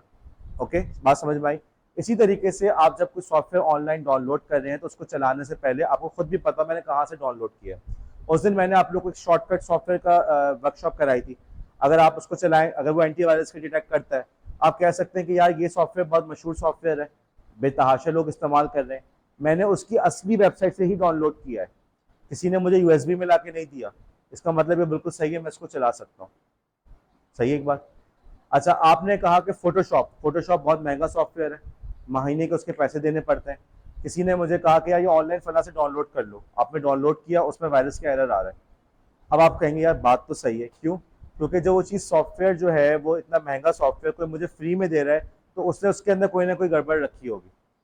तो यहाँ पे आपको एजुकेटेड होना ज़रूरी है कि खुद आपके अंदर भी ह्यूरिस्टिक डेवलप हो, आप खुद भी समझ सकें कहाँ पे ये वायरस है और कहाँ पे जो है ये फॉल्स फ्लैग है, कहाँ पे जो है ये फॉल्स पॉजिटिव है कि वो गलत मुझे इन्फॉर्मेशन दे रहा है। सवाल का जवाब हो गया। तो ये इसका इसका कोई और तरीका नहीं है सिवाय इसके कि आप अपने आप को एजुकेट करने की कोशिश करें, चीज़ों को वेरीफाई करें। मेरे ख्याल में इस सेमेस्टर के अंदर हमने बहुत सारी चीज़ें ऐसी देखी हैं जिससे चीज़ों को आप वेरीफाई करना सीख सकते हैं। ठीक है, तो यहाँ पे हमने बात कर ली एंटीवायरस की। तो एक तो चीज़ होगी एंटीवायरस। अब एक और चीज़ होती है जो आपको इन नुकसानदेह चीज़ों से बचाती है, जिसका नाम है फायरवॉल। मैंने कहा था ना कि ये जो वर्म्स होते हैं ये नेटवर्क पे घूम रहे होते हैं और जहां मौका मिलता है उसके अंदर सुराख कर देते हैं। आपके जो कहते हैं ना कि एक खराब जो खराब फल हो उसके साथ सही फल हो, उसमें कोई खराब एक फल रख दो, कुछ दिनों में सब में कीड़ा लग जाता है। एक कीड़े वाली मिसाल है, इसको ध्यान में रखना। तो जो कीड़ा आया तो इधर उधर सब जगह घूमते रहता है। इसको रोकने के लिए क्या तरीके का इख्तियार किया जाता है? फायरवॉल का। अब आप कहेंगे सर फायरवॉल से क्या मुराद है? देखो, अब वही थोड़ी देर पहले बात जो हम करते आ रहे हैं कि कंप्यूटर की टर्म्स इधर से उधर भागती रहती हैं। कहाँ वायरस, कहाँ वर्म, अचानक ही आ गए ट्रोजन हॉर्स। वायरस के मुकाबले में क्या आया? एंटीवायरस। अब एक चीज बात करें उसमें कहाँ से आ गई? फायरवॉल। भाई होता ये था कि बाज दीवारें, इसलिए जैसे मकान पहले जो लकड़ी वगैरह के मकानात होते थे, ठीक है, ये सीमेंट कंक्रीट जो है ना बहुत बात की जाती है। और जब लकड़ी के मकानात होंगे तो उसमें क्या होगा नुकसान? आग जल्दी लग जाएगी। अभी भी आपने देखा है कि बाज दफा कच्ची आबादियों में झुग्गियों में आग लग जाती है और लम्हे भर के अंदर बेचारे कितने लोग मर भी जाते हैं, अब सब कुछ तबाह हो जाता है। तो झुग्गियों में आग लगाना बहुत आसान होता है। क्यों? वो मटेरियल ऐसा है कि वो आग पकड़ता है। तो पहले ज़माने में जो ये मकानात वगैरह लकड़ी वगैरह के होते थे, और इसके अलावा भी जो पहले मटेरियल इस्तेमाल होता था वो ऐसा था कि उसमें आग लगना आसान होता था। तो एक जगह पे आग लगी, अच्छा फिर ये होना क्या लगा कि पहले तो लोग गांव देहातों में रहते थे, ओके। अब गांव देहातों में अगर कभी गए हो तो अमूमन बड़ी ज़मीनें होती हैं और एक शख्स की ज़मीन है, मसलन उमामा की ज़मीन है, आपने कहा उमामा हमें घर बनाना है, अच्छा तुम उस कोने पे चले जाओ। इतने में जो है उम्मे अबीहा ने आके कहा मुझे चाहिए, तो उन्होंने कहा अच्छा तुम उस कोने पे चले जाओ। ठीक है, अब वो अपनी होशियारी करने के इस कोने पे अपना बंदा बिठाया हुआ, इस कोने पे भी अपना बंदा बिठाया हुआ। उम्मे अबीहा को जब वो घर दे रहे हैं, उम्मे अबीहा को, तो जाहिर सी बात है उनसे कोई फेवर भी तो लेंगे। तो हर तरफ अपने बंदे भी बिठा दिए और ज़मीनें भी उनकी अपनी है, तो कोई मसला नहीं है, घर जो है दूर दूर बने हुए। लेकिन जब इंडस्ट्रियलाइजेशन शुरू हुई, इंडस्ट्रीज लगने लगी, लोग जो है ज़मीनों से बाहर निकल के, काश्तकारी से बाहर निकल के इंडस्ट्रीज की तरफ आने लगे। तो लोग कहाँ जमा होने लगे? शहरों में। एक बड़ी इंडस्ट्री लग गई, एक बहुत बड़ी फैक्ट्री लग गई। अब नहीं करना, क्या मैं कह रहा हूँ? एक बहुत बड़ी फैक्ट्री लग गई और जितने भी मुलाजमीन थे सबने करीब करीब पे घर ले लिए। अब क्या होने लगा कि लोगों के घर बहुत कंजस्टेड बनने लगे। लोग घर जो है बहुत करीब करीब बनाने लगे, छोटे छोटे घर बनने लगे। ये छोटे घरों का पहले रिवाज नहीं था। अपने दादा या परदादा वगैरह से पूछे, वो यही बोलेंगे इतने छोटे घर पहले नहीं होते थे। और अब तो हम जो एक फ्लैट में कमरा भी मिल जाए तो हम उस पर भी खुश होते हैं कि चलो यार कुछ तो मिल गया। तो छोटे छोटे घर बनने लगे बहुत करीब करीब। अब इन तमाम घरों में क्या मसला? एक जगह में आग लगी, दूसरे पे लग सकती है। अब आप कहेंगे सर आज के दौर में तो आग नहीं, बेटा उस दौर में आग का लगना क्यों ज्यादा कॉमन था? मटेरियल की वजह से। दूसरा, रोशनी के लिए वो लोग क्या इस्तेमाल करते थे? मिट्टी का तेल, ठीक है, लालटेन वगैरह, मोमबत्ती, आग, और जिससे आग लगना ज्यादा आसान। पढ़ते पढ़ते आप सो गए, वो बत्ती गिर गई, आग लग गई, किताबों में आग लग गई, लाइब्रेरी पूरी जल गई। या आपका जो लालटेन गिरा, मिट्टी का तेल बिखर गया, आग पकड़ ली, चलो क्या कर लोगे? अब तो ये शुक्र है बिजली वगैरह की वजह से आग लगने वाला मसला कम हो गया है। ठीक है, हमारा समझ में आ रहा है। तो उस दौर के अंदर आग लगने वाले इश्यूज बहुत ज्यादा थे। और होता क्या था, एक घर में एक कमरे में आग लगी, पूरी दौर में पूरा का पूरा मोहल्ला जल गया। अब उसके प्रोटेक्ट करने के लिए, उससे बचने के लिए नए नए तरीके सोचे गए। एक तरीका ये सोचा गया कि घरों से कुछ कुछ फासले पर एक मोहल्ले के बाद एक बड़ी सी दीवार खड़ी कर दी जाए। अब क्या होगा, जब आग आएगी तो उस दीवार पे आके रुक जाएगी। ये ऐसा होता नहीं होता, दीवार को आग पकड़ना मुश्किल होता है, कंक्रीट की दीवारों को आग पकड़ना, पत्थरों की दीवार को आग पकड़ना मुश्किल होता है। तो जब आग यहाँ पर आएगी तो रुक जाएगी। इतने देर में दूसरे मोहल्ले वालों को इतना मौका मिल जाएगा कि वो अपनी तैयारी कर लें। वरना पहले क्या हो रहा था, इधर एक आग लगी, लम्हे भर में, घंटों के अंदर पूरा का पूरा शहर जल गया। और उस वक्त कराची जैसे बड़े शहर नहीं थे। मैं अभी आप जाएं जौहर वगैरह के इलाके में, वहाँ पे फ्लैट्स की ऐसी सूरत हाल है। आप खुद सोचे किसी एक फ्लैट में आग लगेगी, पूरा का पूरा पूरी अपार्टमेंट जल जाएंगे। इतने करीब करीब बनाए हुए उन्होंने, इन सब बातों का ख्याल ही नहीं रखा कि आग लगेगी तो कहाँ से उतरेंगे, कैसे उतरेंगे। बात समझ में आ रही? तो क्या होने लगा कि उन्होंने उसके रोकने के लिए उन्होंने क्या चीज लगाने लगे? Fire wall. एक दीवार खड़ी की जिसका मकसद क्या होता था? फायर को रोकना। नाम क्या रखा? अब कंप्यूटर में उन्होंने कहा कि भाई ये जो नेटवर्क है इसके आगे भी एक फायर वॉल बना दो ताकि वायरस वर्म्स वगैरह ना आ सके, रोक ले वहीं पे। और नाम क्या रखा उसका उन्होंने? Fire wall. कहाँ की बात को उन्होंने कहाँ पे मिलाया? ये हर हर दफा यही इशू आता है कि जी नामों का बताओ, जी इस नाम का ये मतलब है, यहाँ से नाम आया, कोई तुक नहीं है। अब होता क्या है कि कंप्यूटर जब आपका नेट से कनेक्ट हो गया तो उसके लिए ज़रूरी है एक ऐसे डिफेंडर का होना, एक ऐसे चौकीदार का होना, एक ऐसे गार्ड का होना जो आने जाने वालों को रोके, कहाँ आ रहे हो, कहाँ जा रहे हो, क्यों आ रहे हो, क्यों जा रहे हो। ओके, बात समझ में आई। उस डिफेंडर की वजह से आप लोग का जो काम है, मतलब वही वाली बात है कि जैसे अगर आप बैंक में दाखिल होते हैं तो बैंक के अंदर सिक्योरिटी गार्ड होता है, अगर कभी जाए आप लोग देखें तो वो बस एक चीज़ यूँ फेरता है, मालिश करता है आपकी पहले, ठीक है, और ज़रा जेब को हाथ लगाएगा, चले जाए अंदर। तो बुनियादी तौर पे उसका ये होता है कि बिल्कुल ही जो ऑब्वियस बंदा आ रहा है उसको रोक ले, कोई बंदा वाकई असला लेकर आ रहा है तो उसको वहीं पे रोक ले, दैट्स इट। तो इसी तरीके से फायरवॉल का काम भी, जो कंप्यूटर के नेटवर्क पे चौकीदार बिठा दिया जिसका नाम रखा फायरवॉल, कि आने जाने वालों को देखो भाई आ कौन रहा है, जा कौन रहा है। आने वाला तो बिल्कुल समझ में आ गया, क्यों देख रहा है, कोई गलत चीज़ ना आ जाए, कोई वर्म ना आ जाए। ओके, जहाँ तक बात समझ में आई। अब तुम देखो एंटीवायरस एक का अलग मकसद है, फायरवॉल का अलग मकसद है। अच्छा, मैंने अभी एक जुमला कहा कि आने जाने वालों पे नजर रखे, सही कहा ना मैंने। अब आने वालों को तो समझ में आता है, जाने वालों को क्यों रोकेगा। लकी वन में जाते हो तो जाते वक्त क्या है वहां पे रोक के, तुम्हें देखते नहीं देखता, ठीक है, जाते वक्त क्यों नहीं देखता।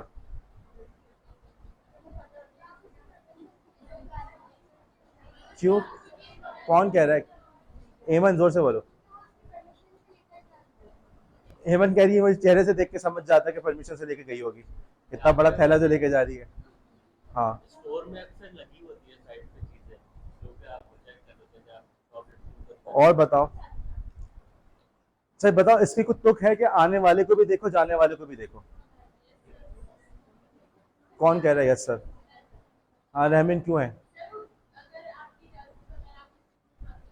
गुले जहरा क्यों है।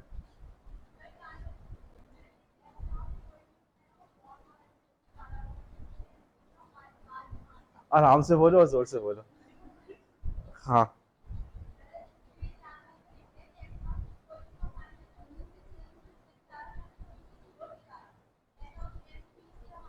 गुले जहरा और रहमीन दोनों ने सही जवाब दिया कि सर ये भी तो देखना चाहिए कि हमारा डेटा लेके जा रहा है नहीं जा रहा। अब फॉर एग्जांपल बाज इम्तियाज़ वगैरह के स्टोर्स हैं, उस पर ये होता है कि अंदर दाखिल होते वक्त भी सिक्योरिटी वाले हैं और बाहर जाते वक्त भी सिक्योरिटी वाले हैं, वो देख रहे होते हैं और बहुत बुरा लगता है मुझे चेक कराते वक्त कि लेकिन खैर होते हैं। तो इसी तरीके से कौन कह रहे हैं, बहुत अच्छा, आयशा लोधी। आयशा लोधी को अच्छा लगता है कि सर को बुरा लगता है, हर वो चीज़ जो सर को बुरी लगती है उसमें खुश हो रही है। अभी मैंने का चेहरा ग्लो करते तो यूँ ऐसे देख रही है मुझे। अच्छा, तो चौकीदार का काम, ये तो नेट पे चौकीदार लगाया है कि आने वाले को भी देखना और जाने वाले को भी देखना। बाहर से जो आ रहा है उसको तो रोकना ऑब्वियस है, कभी गलत चीज ना आ रही हो, और यहाँ से जाने वाले को भी देखना कि भाई ये जो है कोई हमारा देखना तो नहीं जा रहा, कोई ट्रोजन हॉर्स तो नहीं है, कोई स्पाईवेयर तो नहीं है जो हमारी इंफॉर्मेशन भेज रहा है। जो जिस ऐप के मैंने जिक्र किया था ना अपने ऑफिस की ऐप का जहाँ मैं काम कर रहा हूँ, तो वो ऐप करती यही है कि आप उसकी मदद से मोबाइल वगैरह से अपने कंप्यूटर्स को व्यू कर सकते हैं या एक कंप्यूटर से दूसरे कंप्यूटर को एक्सेस कर सकते हैं। वो इसीलिए एंटीवायरस उसको बाज़ दफ़ा रोकता है, वो कहते हैं ये कौन सी ऐप है, आते ही जो है ना उसने बाहर से कनेक्शन करना शुरू कर दी, यहाँ का डेटा वहाँ भेज रहे, वहाँ का डेटा यहाँ ले रहे हैं। तो उसकी वजह अब हम बताते हैं भाई हमने तो काम ही ये करना है, हम तो आए इसी काम के लिए हैं कि जी आपको इस कंप्यूटर से दूसरा कंप्यूटर दिखा सकें। लेकिन उसके अंदर जो है बहरहाल, लेकिन अगर कोई ऐसी ऐप है, फॉर एग्जांपल आपने वही वाली बात, फोटोशॉप ये काम कर रहा है तो कोई गड़बड़ है, तो फायरवॉल जो है वो आने वाले को भी देख रहा है कोई गलत चीज़ ना आ जाए और जाने वाले को भी देख रहा है कोई गलत चीज़ ना चली जाए, कोई आपकी वो चीज़ जिसको नहीं जाना वो चली जाए। अब एंटीवायरस और फायरवॉल दोनों अपना अपना काम कर रहे हैं। ये मेरे पेपर में सवाल आता है और वही होता है कि बच्चे उस वक्त सर हिलाते हैं, पेपर में सवाल दो तो वो नहीं कर पाते कि भाई एंटीवायरस और फायरवॉल का क्या क्या क्या डिफरेंस है, और मेरे ख्याल में कराची यूनिवर्सिटी में भी इस पर सवाल आ चुका है। तो एंटीवायरस और फायरवॉल में क्या डिफरेंस है, क्या पर्पस वो सर्व करते हैं, तो यहाँ से आपको बात समझ में आ रही है। वो पर्पस, फायरवॉल एक तरह से चौकीदार है, दरवाजे पे बैठा हुआ है, आने वाले को भी देख रहा है जाने वाले को भी देख रहा है। या अच्छे फ्लैट्स वगैरह के अंदर अपार्टमेंट में ऐसा ही होता है, चौकीदार समझदार होता है, वो सब पे नजर रखता है ताकि कोई जा रहा है तो देखे भाई इतना बड़ा थैला, कोई मासी जा रही है, कोई मुलाजमा जा रही है, इतना बड़ा थैला क्यों लेके जा रही है, कहाँ से लेके जा रही है।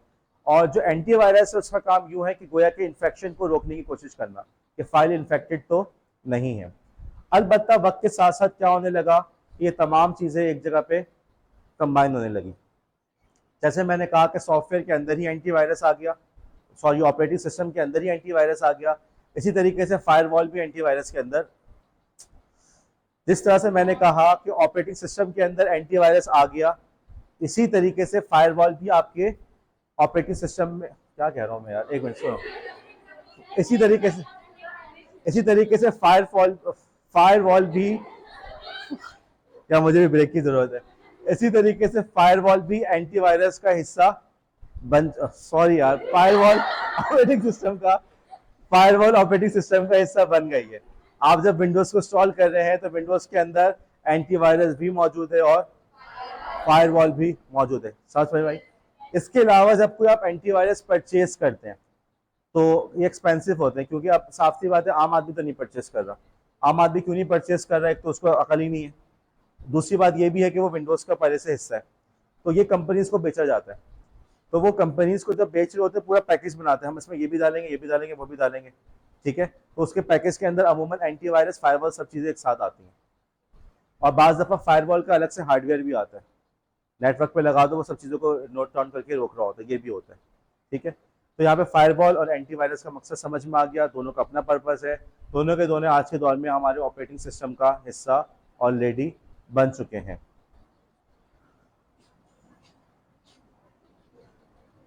अब रह गई बात कि हम कैसे वायरस से बचें, लेकिन अब थोड़ी सी ब्रेक लेते हैं, बस हो गया। अब हम थोड़ा सा एक डिफरेंट टॉपिक पे बात कर लेते हैं। इतने दिनों में जो आप लोगों ने मुझसे सवालात वगैरह पूछे हैं, उनमें से एक सवाल था कि सर बनो काबिल का कोर्स आया हुआ है। इसी तरीके से अब्दुल रहमान ने भी डिस्कॉर्ड पर सवाल पूछा था, सर ये कोर्स आया हुआ है, करना नहीं करना।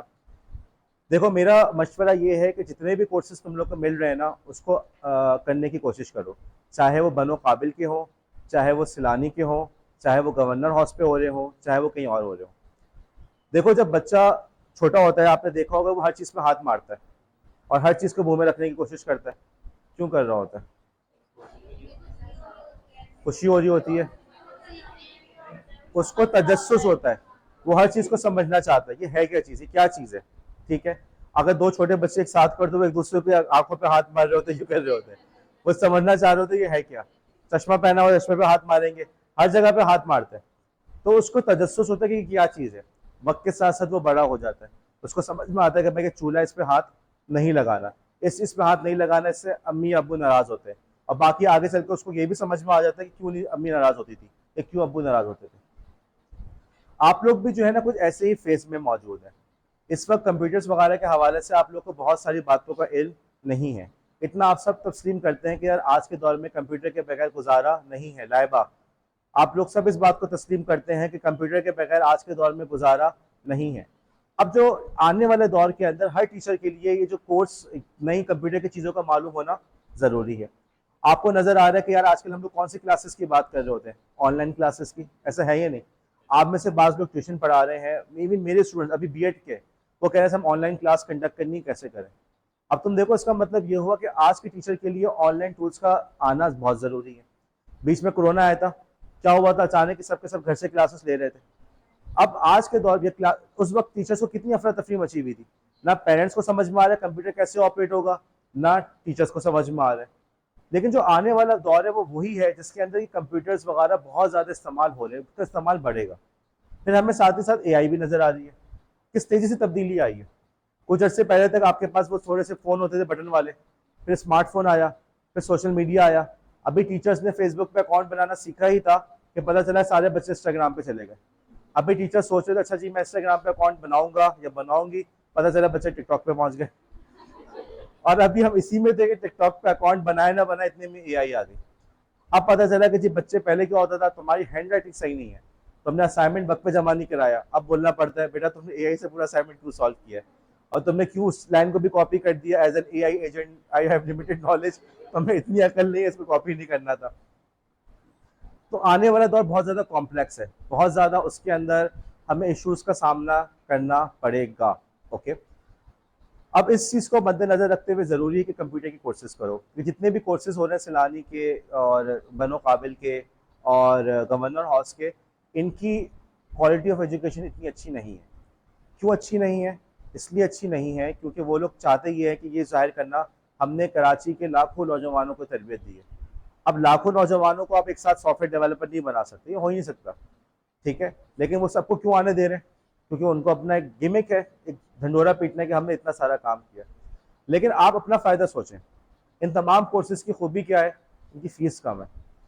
ओके, अब बाज़ दफ़ा तो ये भी है बनोकाबिल में, मुझे ये पता है कि वो फीस बाद में वापस कर देते हैं। तो इन कोर्सेज के अंदर आप लाजमन दाखिला लेने की कोशिश करो, क्योंकि आपको बहुत कम पैसों पे कुछ चीज़ें ऐसी सिखाई जा रही हैं जो जिससे आप वाकिफ़ नहीं थे। अब आप कहेंगे कि सर आपने कैसी बात कर दी, अभी आप कह रहे हैं क्वालिटी ऑफ एजुकेशन इतनी अच्छी नहीं है और दूसरी तरफ आप ये कह रहे हैं कि सर इसमें हिस्सा लो। बात है या नहीं? देखो होता क्या है कि वही बात बच्चे वाली बात, अभी तुम लोग में तजस्सुस है, तुम लोग वहां जाके देखो तो वो बात क्या कर रहे हैं, कुछ टर्म्स तो जहन में लगे आएंगी। वो तुम लोग लेके जाते हो वीडियो एडिटिंग के अंदर, वहां पे तुमसे बात करेगा मास्किंग की। मास्किंग का वर्ड पहले सुना था? नहीं सुना था। मास्क का वर्ड सुना होगा आप लोगों ने, मास्किंग का नहीं सुना। तो वीडियो एडिटिंग के अंदर मास्किंग कहाँ से आ गई? है या नहीं? या वो आपसे कह रहे जी आपके लेयर्स की बात कर रहा हूँ, वो फोटोशॉप की बात पढ़ाते हुए लेयर्स का जिक्र करे, वो आपको डेवलपमेंट पढ़ाते हुए वर्जन कंट्रोल का जिक्र करे। वर्जन कंट्रोल का नाम सुना है? नहीं सुना ना। गिटहब का नाम सुना है? नहीं सुना। तो कम से कम तुम लोग को वहां पर जाके कुछ सुनने को तो मिल रहा है, कम पैसों पे कुछ नई टर्म सीखने का मौका मिल रहा है, तो क्या इसका फायदा नहीं है? Number one. नंबर टू, आपको वहां पे जाके एक अवेयरनेस हो रही है, कम से कम इतना तो पता चल रहा है कि दुनिया में ये चीजें भी मौजूद होती हैं, राइट? तीसरा बड़ा एडवांटेज क्या होता है कि एक नया माहौल मिलता है। देखो आज के दौर के अंदर, मैं भी अगली टॉपिक्स पे भी बात करूंगा कि आज के दौर के अंदर जितनी भी चीजें हम लोग पढ़ रहे हैं सब की सब कहाँ मौजूद है? ऑनलाइन मौजूद है। मेरा लेक्चर जैसा भी हो उससे 1000 गुना लेक्चर बेहतर किसी न किसी का ऑनलाइन होगा, यकीनन होगा। तो सवाल यह है कि बच्चा तो घर पे भी पढ़ सकता है, लेकिन फिर हम आप लोग को स्कूल आने पे कॉलेज आने पे क्यों मजबूर कर रहे हैं? या आप अपने बच्चों को क्यों स्कूल में दाखिला कराएंगे? आप नहीं बोल सकते यार मैंने तो बीएड किया, अपने बच्चे को खुद पढ़ा लूंगी, मुझसे अच्छा टीचर कोई हो सकता है, मैं खुद पढ़ा लूंगी, लेकिन आप उसको फिर भी स्कूल में दाखिला कराएंगे क्यों? माहौल की वजह से। माहौल वो चीज़ है जो आप उसको घर में नहीं दे सकते। और यही वाली बात हम कहते हैं कॉलेज में आओ। किसी भी बच्ची ने मुझसे कहा कि सर मैं घर पे पढ़ लेती हूँ, नहीं उसकी परफॉर्मेंस कभी भी वो नहीं थी जो उन बच्चों के जो रेगुलर आते रहे। और आपको खुद नजर आ रहा है कि आपकी क्लास में जो बच्चे रेगुलर आ रहे हैं, पार्टिसिपेट कर रहे हैं, उनकी परफॉर्मेंस में इंप्रूवमेंट नजर आ रही है। अब्दुल रहमान उसकी एक मिसाल है। शुरू का दिन थे, अब्दुल रहमान तुमने डिस्कॉर्ड पे अभी तक अकाउंट नहीं बनाया, नहीं आए सर, पता नहीं कैसे बनेगा, और अब जो है माशाल्लाह ईमेल पे ईमेल कर रहे हैं और मुझे जवाब देना पड़ता है बस कर दो, तंग नहीं करो मुझे इतना। तो फर्क आ रहा नहीं आ रहा? लैब में आना शुरू किया, खुद ही लैब में कंप्यूटर भी खोल लें, वरना पहला दिन मुझे याद है सर हमें नहीं पता कंप्यूटर कैसे खोलेगा कैसे बंद होगा। तो बेटा इसी तरीके से तुम लोग को अवेयरनेस मिलती है इस माहौल में आके। तो ये जितने भी कोर्सेज हैं इसके अंदर पार्टिसिपेट करो। बनो काबिल की आज लास्ट डेट है, और ये बात मुझे पहले करनी थी लेकिन मेरे जहन से निकल गई थी, तो आज मौका भी मिल गया। अब होता ही है कि सारे भाषण दे लो या लेक्चर दे लो, तो या तो पढ़ा लो या भाषण दे लो। तो आज मौका मिल गया तो आज मैं बात कर रहा हूँ। जितने भी कोर्सेज हैं इसी तरीके से अगर कोई ऑनलाइन कोर्स शेयर कर रहा है, जैसे निगाह जहरा ने किया था, तो उसमें भी पार्टिसिपेट करें। जहां पे भी कम पैसे खर्च होकर काम हो रहा है उसको करो जरूर। अब किसी ने पूछा सर कौन सा कोर्स करें? या जो ऑनलाइन है उसको तो करो ही करो, वो तो फ्री में मिल रहा है। और जो तुम्हें वैसे मिल रहा है जो कोर्सेज वगैरह, उसमें दो चीजें देखो, पैसे कम खर्च हो, दूसरा डिस्टेंस कम हो। कराची के जो ट्रांसपोर्ट के हालात हैं, फिर जो कराची का मौसम है ना, इंसान को मार देता है। तो इसी वजह से बेहतर है कि आप लोग उस कोर्स में एडमिशन ले जो आपके करीब हो रहा हो, जहाँ पे आना जाना आपके लिए आसान हो, अपने आप को इतना भी ना थकाओ कि बिल्कुल ही खत्म हो जाओ। अब किसी ने कहा कि सर मैं कॉलेज का भी असाइनमेंट होता है, आप तो असाइनमेंट ही देते रहते हैं, रोजाना रात को आप असाइनमेंट दे देते हैं, और हम लोग रात को सो ही नहीं पाते डर के मारे। अब असाइनमेंट आने वाला है, और फिर जो है फला टीचर भी असाइनमेंट दे रहे हैं, और फला भी काम है फला भी काम है। तो उन्होंने इशारा किया क्लास पढ़ाते जाओ। अबे भाई चलो जी, तो एक और क्लास। क्या टॉपिक चल रहा था हमारा? हाँ, असाइनमेंट्स बहुत सारे हैं, फिर मैं ट्यूशन भी पढ़ा रही हूँ, मैं घर के भी काम कर रही हूँ, तो मैं कैसे इन सब चीज़ों को मैनेज करूँ? तो मुझे बुला रही हैं मुझसे इनसे। चलो अच्छा ब्रेक मिल गया आप लोग को।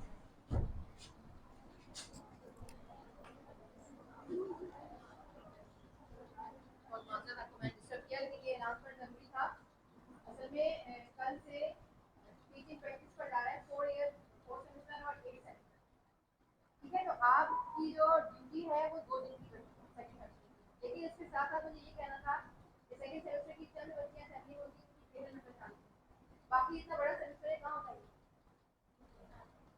बेटे लेट नहीं आए आप, असेंबली आपको अटेंड करनी मस्ट है। आप टीचर बन रहे हैं, कल स्कूल में जाओगे असेंबली करानी पड़ेगी, कैसे कराओगी जब नहीं की होगी? स्कूल में असेंबली अटेंड की होगी, इसके बाद कॉलेज में निकली, जब ट्रेनिंग कॉलेज में आए तो असेंबली करवाओ। आपकी 2 दिन फ्राइडे और सैटरडे, उसमें नाम लिख देंगे। जो बच्चे फ्राइडे को असेंबली करेगी, वहाँ कंडक्ट करेगी, नाच प्रेयर पढ़ेंगी और तराना पढ़ेंगी, और जो सैटरडे को करेंगी उसमें नाम लिख देंगे। और प्रिंसिपल साहब ने कहा है कि मैं बता दूँ कुछ इन दिनों में, क्योंकि 15 डेज के लिए हम लोग जा रहे हैं, तो आप सबको असेंबली में आना। 8:35 का टाइम है, 8:40 तक हो जाता है जी शुरू होते होते। कोई मसला नहीं है कि 15 मिनट पहले हम 9 बजे पहुंच रहे हैं ना, 15 मिनट पहले घर से निकल लो। 8 बजे निकलती हो, 7:45 निकल लो, 7:30 निकलती हूँ और पहले निकल लो। लेकिन असेंबली में 2 दिन तो कम से कम आप प्रेजेंट कर सकते हैं ना। मैं तो कहूँ रोज आना चाहिए सर। कि जब मेरी क्लास की प्रेजेंटेशन है, मेरी क्लास के स्टूडेंट यहाँ खड़े होकर प्रेजेंट कर रहे हैं, तो आई शुड बी देयर, तो होना चाहिए। तो उम्मीद यही है कि अब आप सब लोग रेगुलर रहेंगे असेंबली में और असेंबली करना भी सीखेंगे और साथ में अपनी क्लास की हौसला बढ़ाएंगे। ठीक है, बहुत शुक्रिया सर। Thank you miss. अब रही बात टाइम मैनेजमेंट की, और इसी चीज़ का ताल्लुक मेरे असाइनमेंट से भी है, क्योंकि अभी मेरे और भी असाइनमेंट से आना है। सुन लो। तो देखो, आगे बढ़ने के लिए एक चीज़ को सीखना ज़रूरी है। सबसे पहली बात ये होती है कि आप लोग के अंदर एनर्जी है, ठीक है। आप लोग माशाल्लाह, आप लोग का सेमेस्टर बहुत अच्छा सेमेस्टर है ओवरऑल, ठीक है। और बजाले दाले की समाज क्यों है क्या? एक ऐसे क्या क्या ये एक मिनट, आयशा क्या कह रही हो? जोर से बोलो। नहीं है, मैं सीरियस बता रहा हूँ। ये मैंने अभी, आप चलो आप लोग कह रहे हैं बटरिंग हो रही है। कल हमारी सोशल मीडिया टीम की मीटिंग थी, जोबिया, कल सोशल मीडिया की टीम थी, मीटिंग थी हमारी उससे। तो मैंने उसमें आप लोग के बारे में ये कहा, ये सेमेस्टर बहुत बेहतर है और मैं उम्मीद करता हूँ कि इससे बहुत अच्छे स्टूडेंट्स आएंगे। और हमने फिर कहा कि प्लान किया कि इंटरव्यू कंडक्ट करेंगे, इंटरव्यू लेंगे, उसके बाद फिर उन बच्चों को हम सोशल मीडिया टीम के अंदर इंडक्ट करेंगे। तो उस वक्त तो आप लोग नहीं थे, तो फिर मैं तारीफ क्यों की?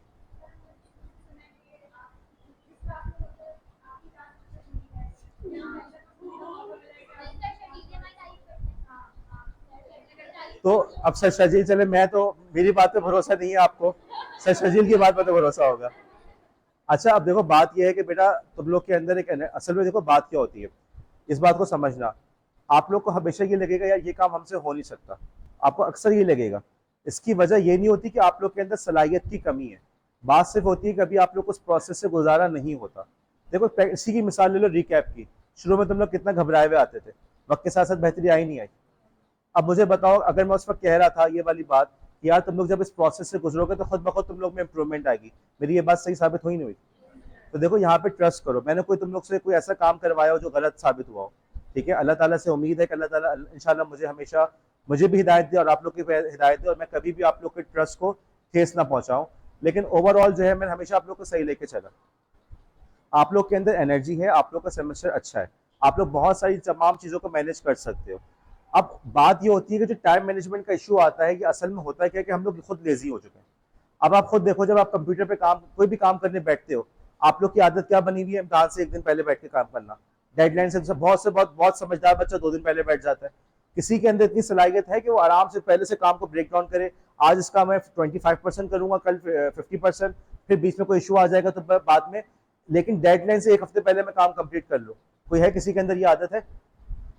अच्छा, फिर किसी के अंदर ये भी होता है कि आप लोग जो असाइनमेंट करने बैठे, वीडियो देखने बैठे, और पता चला साथ में आपने तो कुछ और देखना शुरू कर दिया।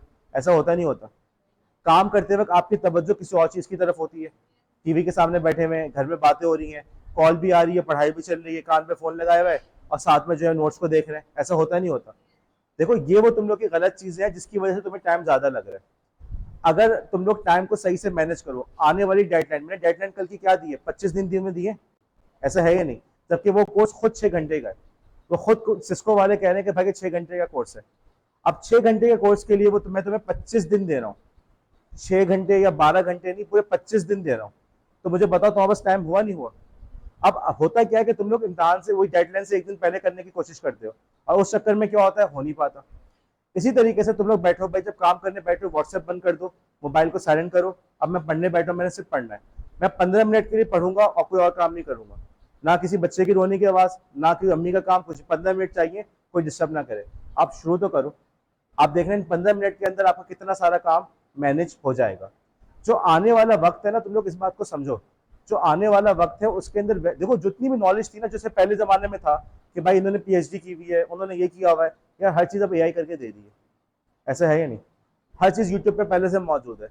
अब वैल्यू किस चीज़ की है यार? वैल्यू उस बंदे की है जिसके अंदर डिसिप्लिन हो, तो डिसिप्लिन के साथ समाविया काम कर सके, जो तवज्जो के साथ काम कर सके, जिसमें फोकस हो, जिसको कहा जाए कि यार तुमने ये वाली ऐप बनानी है, तुमने ये बिजनेस लॉन्च करना है। अब आप में से हर कोई जो है, आप लोग को नजर आ रहा है ऑन्टरप्रेन्योरशिप यानी कि कारोबार वगैरह खुद कैसे करें, बाकायदा उसका कोर्स शामिल हो चुका है बीएस एजुकेशन में।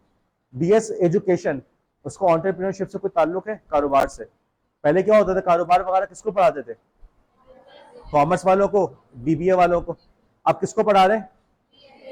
एजुकेशन वालों को। जहां पे भी बीएड कोर्स की आउटलाइन को रिवाइज करने की बात हो रही है, वहां पे भी क्या हो रहा है? एंटरप्रेन्योरशिप की बात की जा रही है। अब इसका मतलब क्या होगा कि आने वाला दौर ऐसा है कि तुम्हें खुद करना पड़ेगा, तुम्हें खुद सोचना पड़ेगा, मैं कोई ऑनलाइन क्लास कंडक्ट करा दूं, मैं ऑनलाइन वर्कशॉप करा दूं, मैं ऑनलाइन जो है ये एक्टिविटी कराऊं, या जो है मैं अपना कोई बिजनेस लॉन्च करूं, ऑनलाइन कोई बिजनेस लॉन्च करूं, एजुकेशन से रिलेटेड बिजनेस लॉन्च करूं। सर शर्जील के पास इसी पे काम कर रहे हैं, सर शर्जील जहाँ पे वो जॉब करते हैं, तो वहाँ पे इसी पे काम कर रहे हैं। अब तो मुझे बताओ कि ये चीजें हैं या नहीं? लेकिन ये काम वो बंदा कर पाएगा जिसके अंदर डिसिप्लिन होगा, जिसके अंदर फोकस की सलाहियत होगी, तंजीला।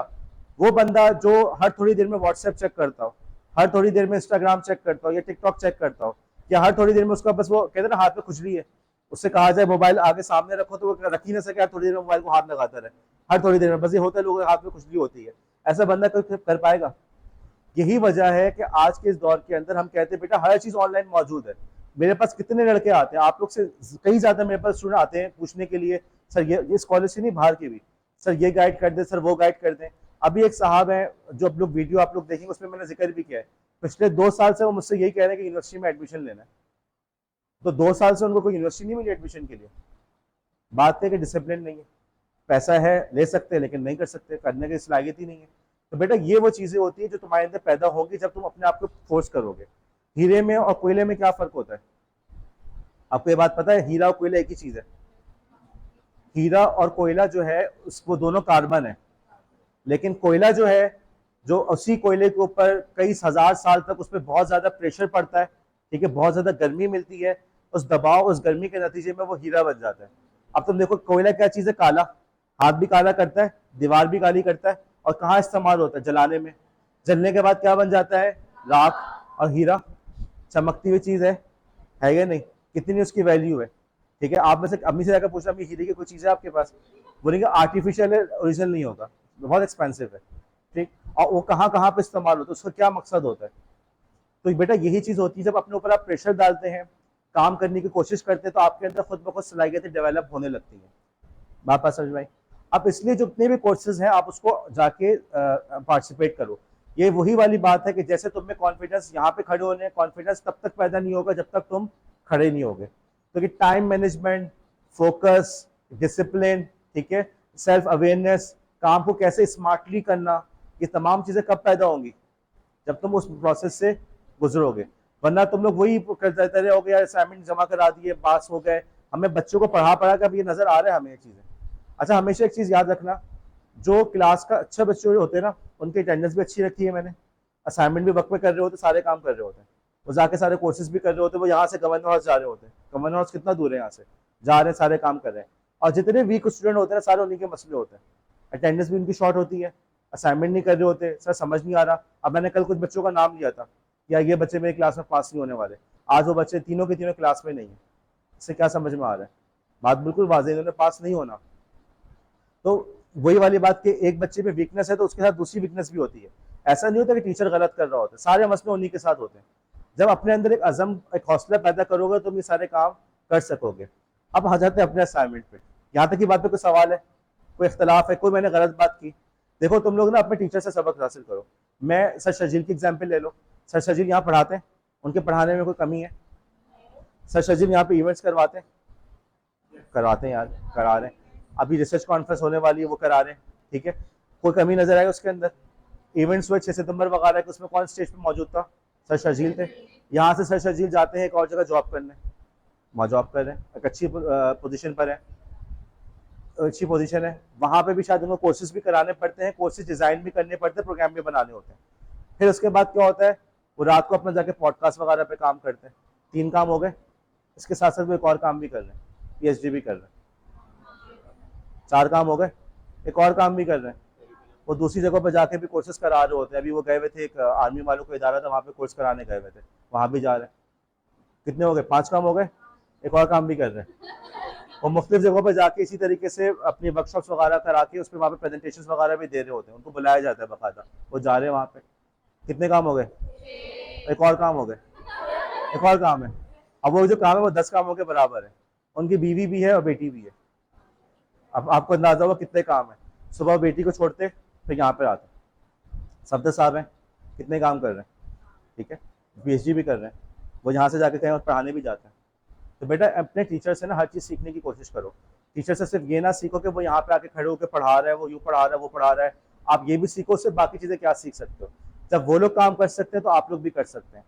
अब मैंने यहाँ पे एक चीज़, जब हम लोग को ये जॉब मिली, मानूर इतना मुंह नहीं बनाओ बेटा, तुम्हारी शक्ल देख के मेरी आंखों से आंसू निकलेंगे, मैं रो पड़ूंगा।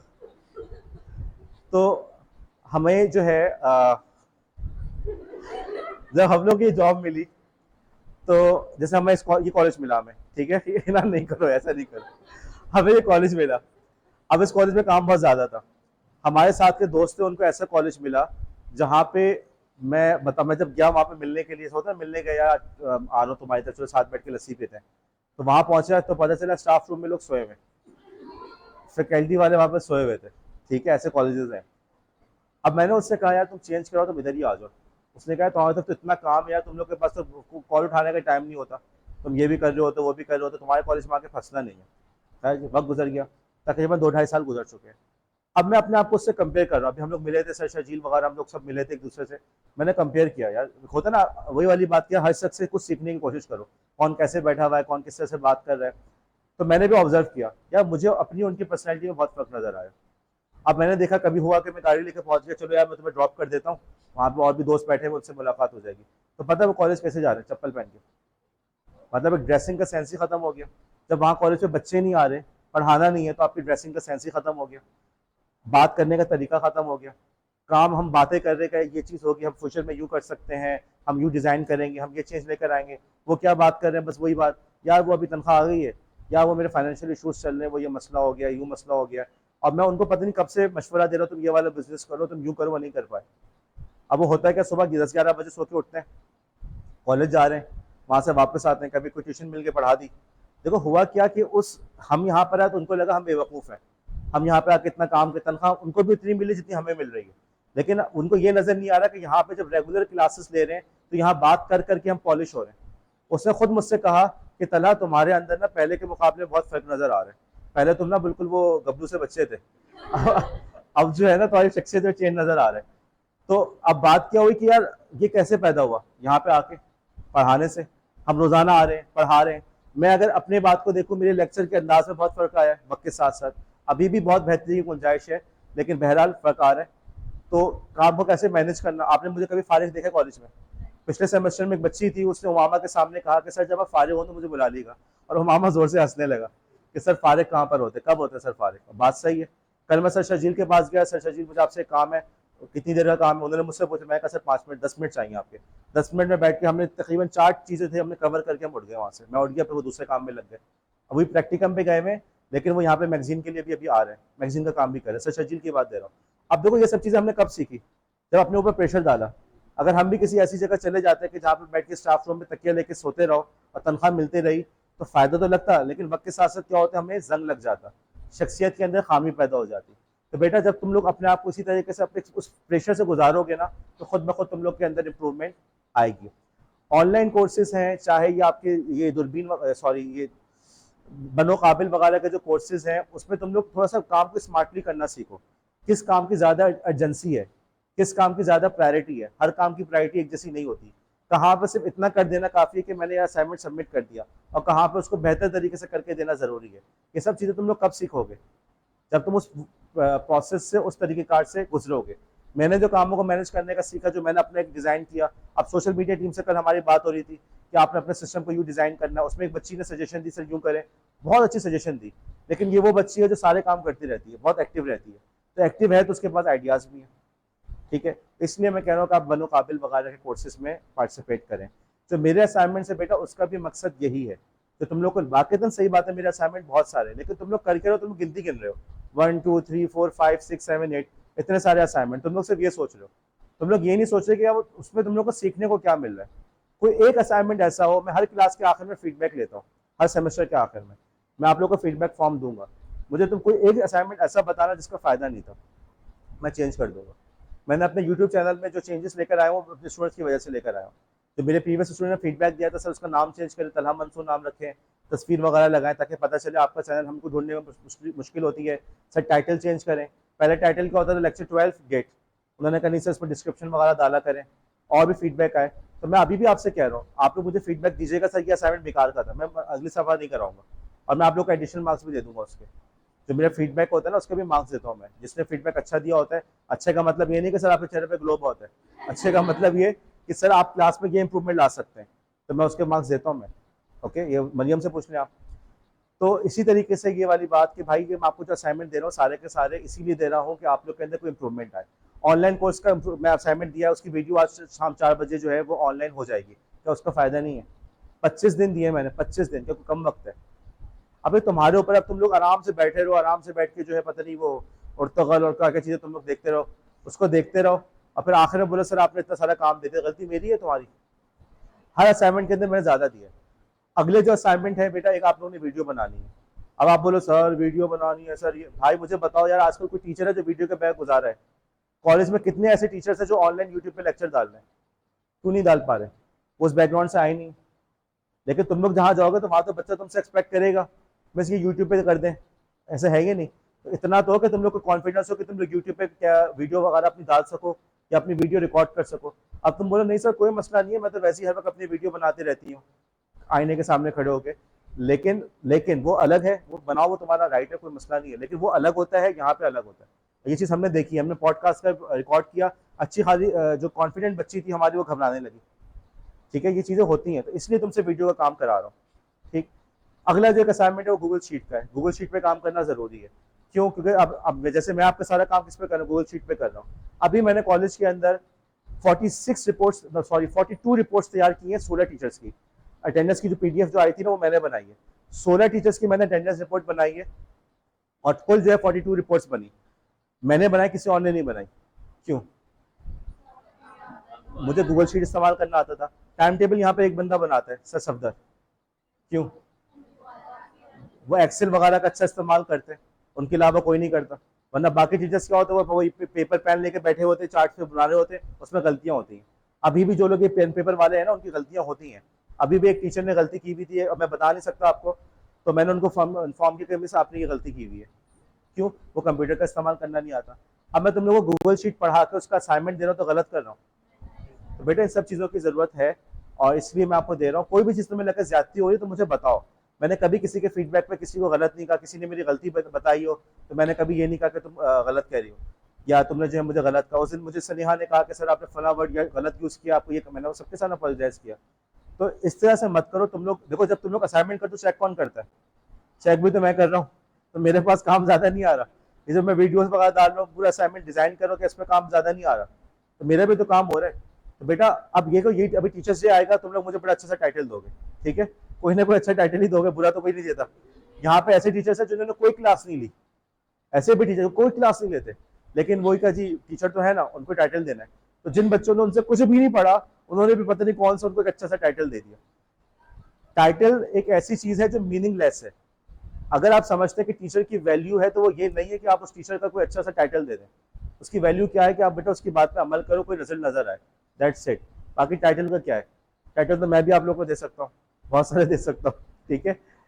टीचर्स डे के हवाले से बात हुई तो उसमें मैं ये भी बता दूं आप लोग को, ब्रेक कब आएगी? टीचर्स डे के हवाले से एक बात यार, अब थोड़ा सा रुक जाओ, 2-3 बातें थी, उसका फायदा ये होगा अगले दिन की लेक्चर्स होंगे ना वो सीधे सीधे लेक्चर होंगे, मुझे बीच में ऐसी बातें नहीं करनी पड़ेगी। तो टीचर्स डे के हवाले से पिछले साल ये हुआ था कि आप लोग तो नहीं थे उस वक्त, राइट? उस वक्त बास के अक्सर क्लासेस ने टीचर्स को एक्सपेंसिव गिफ्ट दिए थे, लेदर वॉलेट वगैरह था और वो फोल्डर वगैरह थे, लेदर के फोल्डर इस तरह से दिए थे। और बाद में मुझे पता चला कि वो बच्चों से उन्होंने चंदा वगैरह करके, या क्या कहते हैं उसको, कलेक्शन करके किया था। चंदा नहीं, कलेक्शन करके। देखो मैं जहूर साहब से भी इस बारे में बात करूंगा और मैं आप लोग को भी समझा रहा हूँ, बच्चों से इस तरह से डोनेशन या कलेक्शन नहीं करना चाहिए। हर बच्चे के अपने हालात होते हैं, आपको नहीं पता कि उमामा जो यहाँ बाइक पे आ रहा है, क्या पता वो घर से निकल के पैदल चलाते हुए ला रहा हो और करीब पहुंच के किक मारता हो कि पेट्रोल के पैसे नहीं है। हर किसी के अपने हालात होते हैं, इसलिए बेटा डोनेशंस वगैरह बच्चों से नहीं लेनी चाहिए। अगर आपने टीचर को, अब मैं तो नहीं लूंगा, मैं अभी से बता रहा हूँ, मुझे कोई से भी एक्सपेंसिव गिफ्ट लगा मैं मना कर दूंगा, सबके सामने मना कर दूंगा, अच्छा नहीं लगेगा लेकिन मैं कर दूंगा। टीचर को गिफ्ट देना बेटा सीधा सीधा से कार्ड बनाओ, एक कार्ड हो गया, थोड़ा सा जो है मतलब ज्यादा एक्सपेंसिव नहीं होना चाहिए। आप किसी बच्चों काम ऐसा करें जिसमें बच्चों से पैसे ना लेने पड़े। सबसे अच्छी बात यह है, हर किसी के अपने हालात होते हैं। आप क्यों किसी का पर्दा, अल्लाह ने पर्दा रखा है ना, अल्लाह ने किसी का पर्दा रखा है, आपको क्या पता वो किस तरह से फीस दे रहा है, कैसे यहाँ पे आ रहा है। हमारे पास ऐसे बच्चे आते हैं जिनके पास यहाँ की आने के किराए के पैसे नहीं है, ऐसे बच्चे आते हैं और फिर उनके फिर किया जाता है, उनके लिए हम अरेंज करते हैं, चीजें होती हैं, लेकिन ऐसे बच्चे आते हैं। अब उस बच्चे का पर्दा है ना, अब जरूरी है कि सबके सामने बताओ को मामा, नाम लेना जरूरी तो नहीं है ना, समझ में आई बात। तो इसलिए बेटा ये डोनेशन वाला काम गलत है, ये नहीं करना चाहिए। आपने कुछ भी गिफ्ट देना, सिंपल सा कार्ड वगैरह बनाए, जस्ट मोर देन इनफ। और टाइटल, ठीक है जी, टाइटल देने का रिवाज है वो करें, लेकिन जो असल चीज होती है बेटा टीचर की बात में अमल करें। सिर्फ सर आप बहुत अच्छे हैं, सर ये है वो है, भाई इससे काम नहीं होता, काम करके दिखाओ, काम करके दिखाओगे तो फायदा होगा। अब आखिरी बात जो कि है क्विजेस। अब ये बहुत अहम चीज है, बहुत अहम टॉपिक है, इसको समझ के बात करना। मैं क्यों करा रहा हूँ, मैं उसकी वजह ही बता रहा हूँ। आज के दिन या कल के दिन में आप लोग को कुछ क्विजेस असाइन कर दूंगा, लिंक्स आ जाएंगे, आप उस लिंक को खोलेंगे, आपने अपने कॉलेज की ऑफिशियल आईडी से इसको सॉल्व करना है, ठीक है। अब आप कहेंगे ओके फाइन, कौन सा मसला है। अब पीछे पूरी एक हिस्ट्री है, वो हिस्ट्री में बता दूं। आप में से किसी ने हिफ्स किया है? हाफिज है आयशा अहमद जो है हाफिज है, और कौन? रामीन। ओके आयशा अहमद, आपने जब कुरान को हिफ्स किया था उसका प्रोसीजर क्या था? आपको सबक मिल गया, सबक याद किया, फिर और क्या होता था? जोर से जोर से। आगे का सुनाना जो अभी का मिला वो भी था, और पुराना जो रिवीजन था वो भी कराना था। जो हिफ्स का उस्ताद होता है, जो हिफ्स का काम होता है, वो इसीलिए मुश्किल होता है कि पुराना भी आपने साथ साथ पूरा सुनाना होता है। उसके लिए बाकायदा टर्म्स उन्होंने रखी है, सबकी और क्या दौरा, कुछ और भी टर्म्स वगैरह रखी हैं, जिसका मकसद ही ये होता है कि पुराने वाली जो चीज़ों को भी साथ साथ याद करते रहे। अब ये चीज़ हमारे इलाकों में अरसे से राइज है। इसकी यहाँ एजुकेशनिस्ट ने एक नई टर्म ईजाद की जिसका नाम है space repetition. Space repetition, repetition का मतलब क्या? दोहराना। स्पेस रिपीटिशन, वक्फे वक्फे के बाद दोहराना। आपने हिफ्स कर रहे हैं, आपको पुराना सबक सही से याद हो गया, अब उस पुराने सबक की बारी कब आएगी? एक हफ्ते बाद। एक हफ्ते बाद भी सही सुना दिया, अब उसकी बारी कब आएगी? एक महीने बाद। इस तरीके से पूरा कुरान हो जाता है। अब वो चीज़ों को, पुरानी चीज़ों को वक्फे वक्फे से रिवाइज करते जाते हैं। जो चीज़ पक्की हो गई है उसकी बारी बाद में, और जो चीज़ थोड़ी कच्ची है उसकी बारी बार बार जल्दी से आते रहती है। अब जो है यही वाली चीज़ को आप अपनी तालीम के अंदर लेकर आना चाहते हैं कि यार आपको चीज़ें याद रहें। उसका तरीका मैंने बनाया है क्विज़ेस का। क्विज़ के अंदर सवालात होते हैं, आप उन क्विज़ेस को सॉल्व करते हैं, और आपके जो स्कोर है उसी वक्त काउंट होगा जब एक क्विज़ के अंदर आपके अराउंड 16 या 17 मार्क्स आए होंगे। सही है, लेकिन बात यहाँ पे ख़त्म नहीं होती। यही क्विज़ आपने दोबारा भी करना है। कब करना है आपकी मर्जी, कम से कम 24 घंटे का गैप आना चाहिए, कम से कम 24 घंटे का।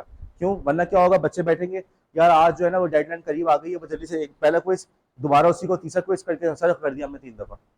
नतीजा क्या निकला कि फ़ायदा तो नहीं हुआ, स्पेस रिपीटिशन तो नहीं हुई। तो हमने उसके लिए क्या किया कि आप उसको कम से कम 24 घंटे का गैप दें। मेरा मशवरा क्या है, कब करो? 2 दिन बाद, 3 दिन बाद, ठीक है। इससे क्या होता है कि वो चीज़ तुम्हारी जहन नशीन हो जाती है। वंस अगेन मेरे पास इसका डेटा मौजूद है कि मेरे वो बच्चे जिन्होंने इन क्विज़ेस को सही से किया, उनके एग्जाम में, कराची यूनिवर्सिटी के एग्जाम में भी अच्छे मार्क्स आए। अब आप कह सकते हैं कि वही वाली बात, जो अच्छे स्टूडेंट होते हैं वो सारे काम ही अच्छे कर रहे होते हैं, लेकिन एक वजह यह भी होती है कि जो स्टूडेंट वीक होते हैं, हमें ये नजर आया, वो इन सारी एक्टिविटीज़ की वजह से अच्छे भी हो गए, ठीक है। क्विज़ेस जो है वो 26 हैं, हर क्विज़ आपने 3 दफ़ा करना है। सुन लो बात को, 26 क्विज़ेस 3 दफ़ा करना है, कितने हो गए? 75।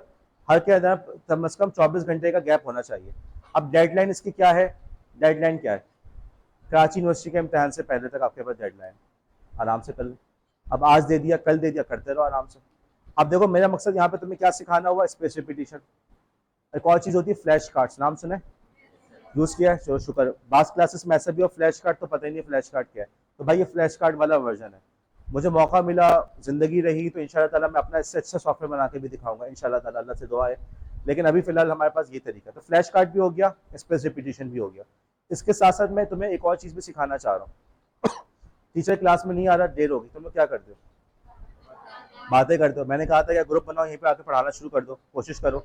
चलो ये भी नहीं कर सकते तो ना करें, तो वैसे बोर्ड इस्तेमाल करना चाहिए। अब्दुल रहमान कह रहे कोई नहीं सुनता, ना सुने, आप जाके बोर्ड इस्तेमाल करें अपना, कोई मसला नहीं है। खैर उसके अलावा बस स्टॉप पे बस के इंतजार में खड़े हुए, बाहर आप खड़े हुए, लॉन में बैठे हुए, मोबाइल निकाला, जल्दी से क्विज सॉल्व कर लिया। एक क्विज 20 सवाल है क्विज के अंदर, अगर तुम 1 मिनट भी दो, 1 मिनट तो बहुत ज्यादा बता रहा हूँ, मुश्किल से 2 से 3 मिनट में पूरा क्विज हो सकता है, कोई मसला है। देखो ये वो चीज़ है मैं तुम्हें सिखाना चाह रहा हूँ। अगेन देखो मेरा कोई फायदा नहीं है, मैंने बहुत मेहनत की उसके ऊपर, बहुत मेहनत से बनाया, बहुत मेहनत से उसका स्कोर बोर्ड बनाया, सब कुछ बनाया, लेकिन मुझे मैं तुम्हें सिखाना चाह रहा हूँ। तो मैं ये चीज़ सिखाना चाह रहा हूँ, बेटा टाइम को मैनेज करना सीखो। टाइम मैनेज करना सिर्फ ये नहीं है कि चीज़ अलग से सर आके बैठेंगे तो हम काम करें, पर जहाँ तुम्हें मौका मिले करो। जब तक ये चीज़ तुम लोग ना अभी समझ नहीं रहे कि जो मेरे BEd 2.5 के बच्चे होते हैं ना, अक्सर शादीशुदा होते हैं, अक्सर मैरिड होते हैं, उनके बच्चे भी होते हैं, अपने हस्बैंड को भी मिलवाने लेकर आती हैं, तो उनका यही होता है सर टाइम नहीं मिल रहा। अब मैं कहता हूँ बेटा तुम लोग को टाइम इसलिए नहीं मिल रहा, तुम लोग कब पढ़ते हो? रात को पूरा घर को सुला दिया, खाना खिला दिया, सब कुछ, तब काम करने बैठ रहे हो। बेटा ऐसे तुम कभी नहीं पढ़ सकते। पढ़ने का तरीकाकार यही है कि जहाँ तुम्हें मौका मिला, जहाँ वैसे मौका मिला फौरन उठा लो। बच्चा आपका वॉशरूम गया हुआ है, फॉर एग्जाम्पल किसी ने कहा सर मेरे बच्चे की तबीयत खराब है, वॉशरूम गया हुआ, तुम उसको क्या कर रही हो? सर वो मोबाइल चेक कर रही थी। बेटा तुम ये पढ़ लेती कुछ, समझिए बात को। किचन में गए हुए, खाने खाने लगा दिया, लोग आ रहे हैं, टाइम यूज कर लो। मेरे घर में है, मैं कहीं जाना होता है, मेरी फैमिली, मेरी वालदा को भी जाना है, टाइम लग रहा है, तो ये थोड़ी कि मैं कपड़े पहन के बैठा रहता हूँ और गुस्सा करता हूँ, अम्मी अभी तक आपने, अभी इतना टाइम लगा दिया आपने। नहीं, मैं अपना लैपटॉप खोलना काम शुरू कर देता हूँ। कल प्रिंसिपल साहब गए हुए थे, मुझे अटेंडेंस लगानी थी अपनी, 15 मिनट तक वेट किया, तो मैंने ऐसे नहीं कि बैठा रहा, मैंने मोबाइल निकाल कर अपना काम वाम था उसको करना शुरू कर दिया। तो आपके ऊपर, आप बेटे इन सब चीज़ों को सीखोगे। सर शर्जील, सर सफदर अगर इतने सारे काम कर रहे हैं, कॉलेज में कोई काम में कोई कमी नहीं है, ऐसा है या नहीं? आप कह सकते हो सर शर्जील के फला काम में कमी है। इसकी वजह ये कि वो इस तरह से टाइम को मैनेज करते हैं, जहाँ बैठे हैं फारिग नहीं बैठे हुए, फौरन फौरन काम को करना शुरू कर दिया। हमारा मकसद तुम्हें ये सिखाना है, और ये चीज़ें भाषण देने से, तकरीरें करने से नहीं आती, ये चीज़ें करने से आती हैं, ठीक है? अब लिहाजा जितना मुंह बनाना था आप लोगों ने आज बना दिया, अब आइंदा मुंह मत बनाना। बोलो मरियम।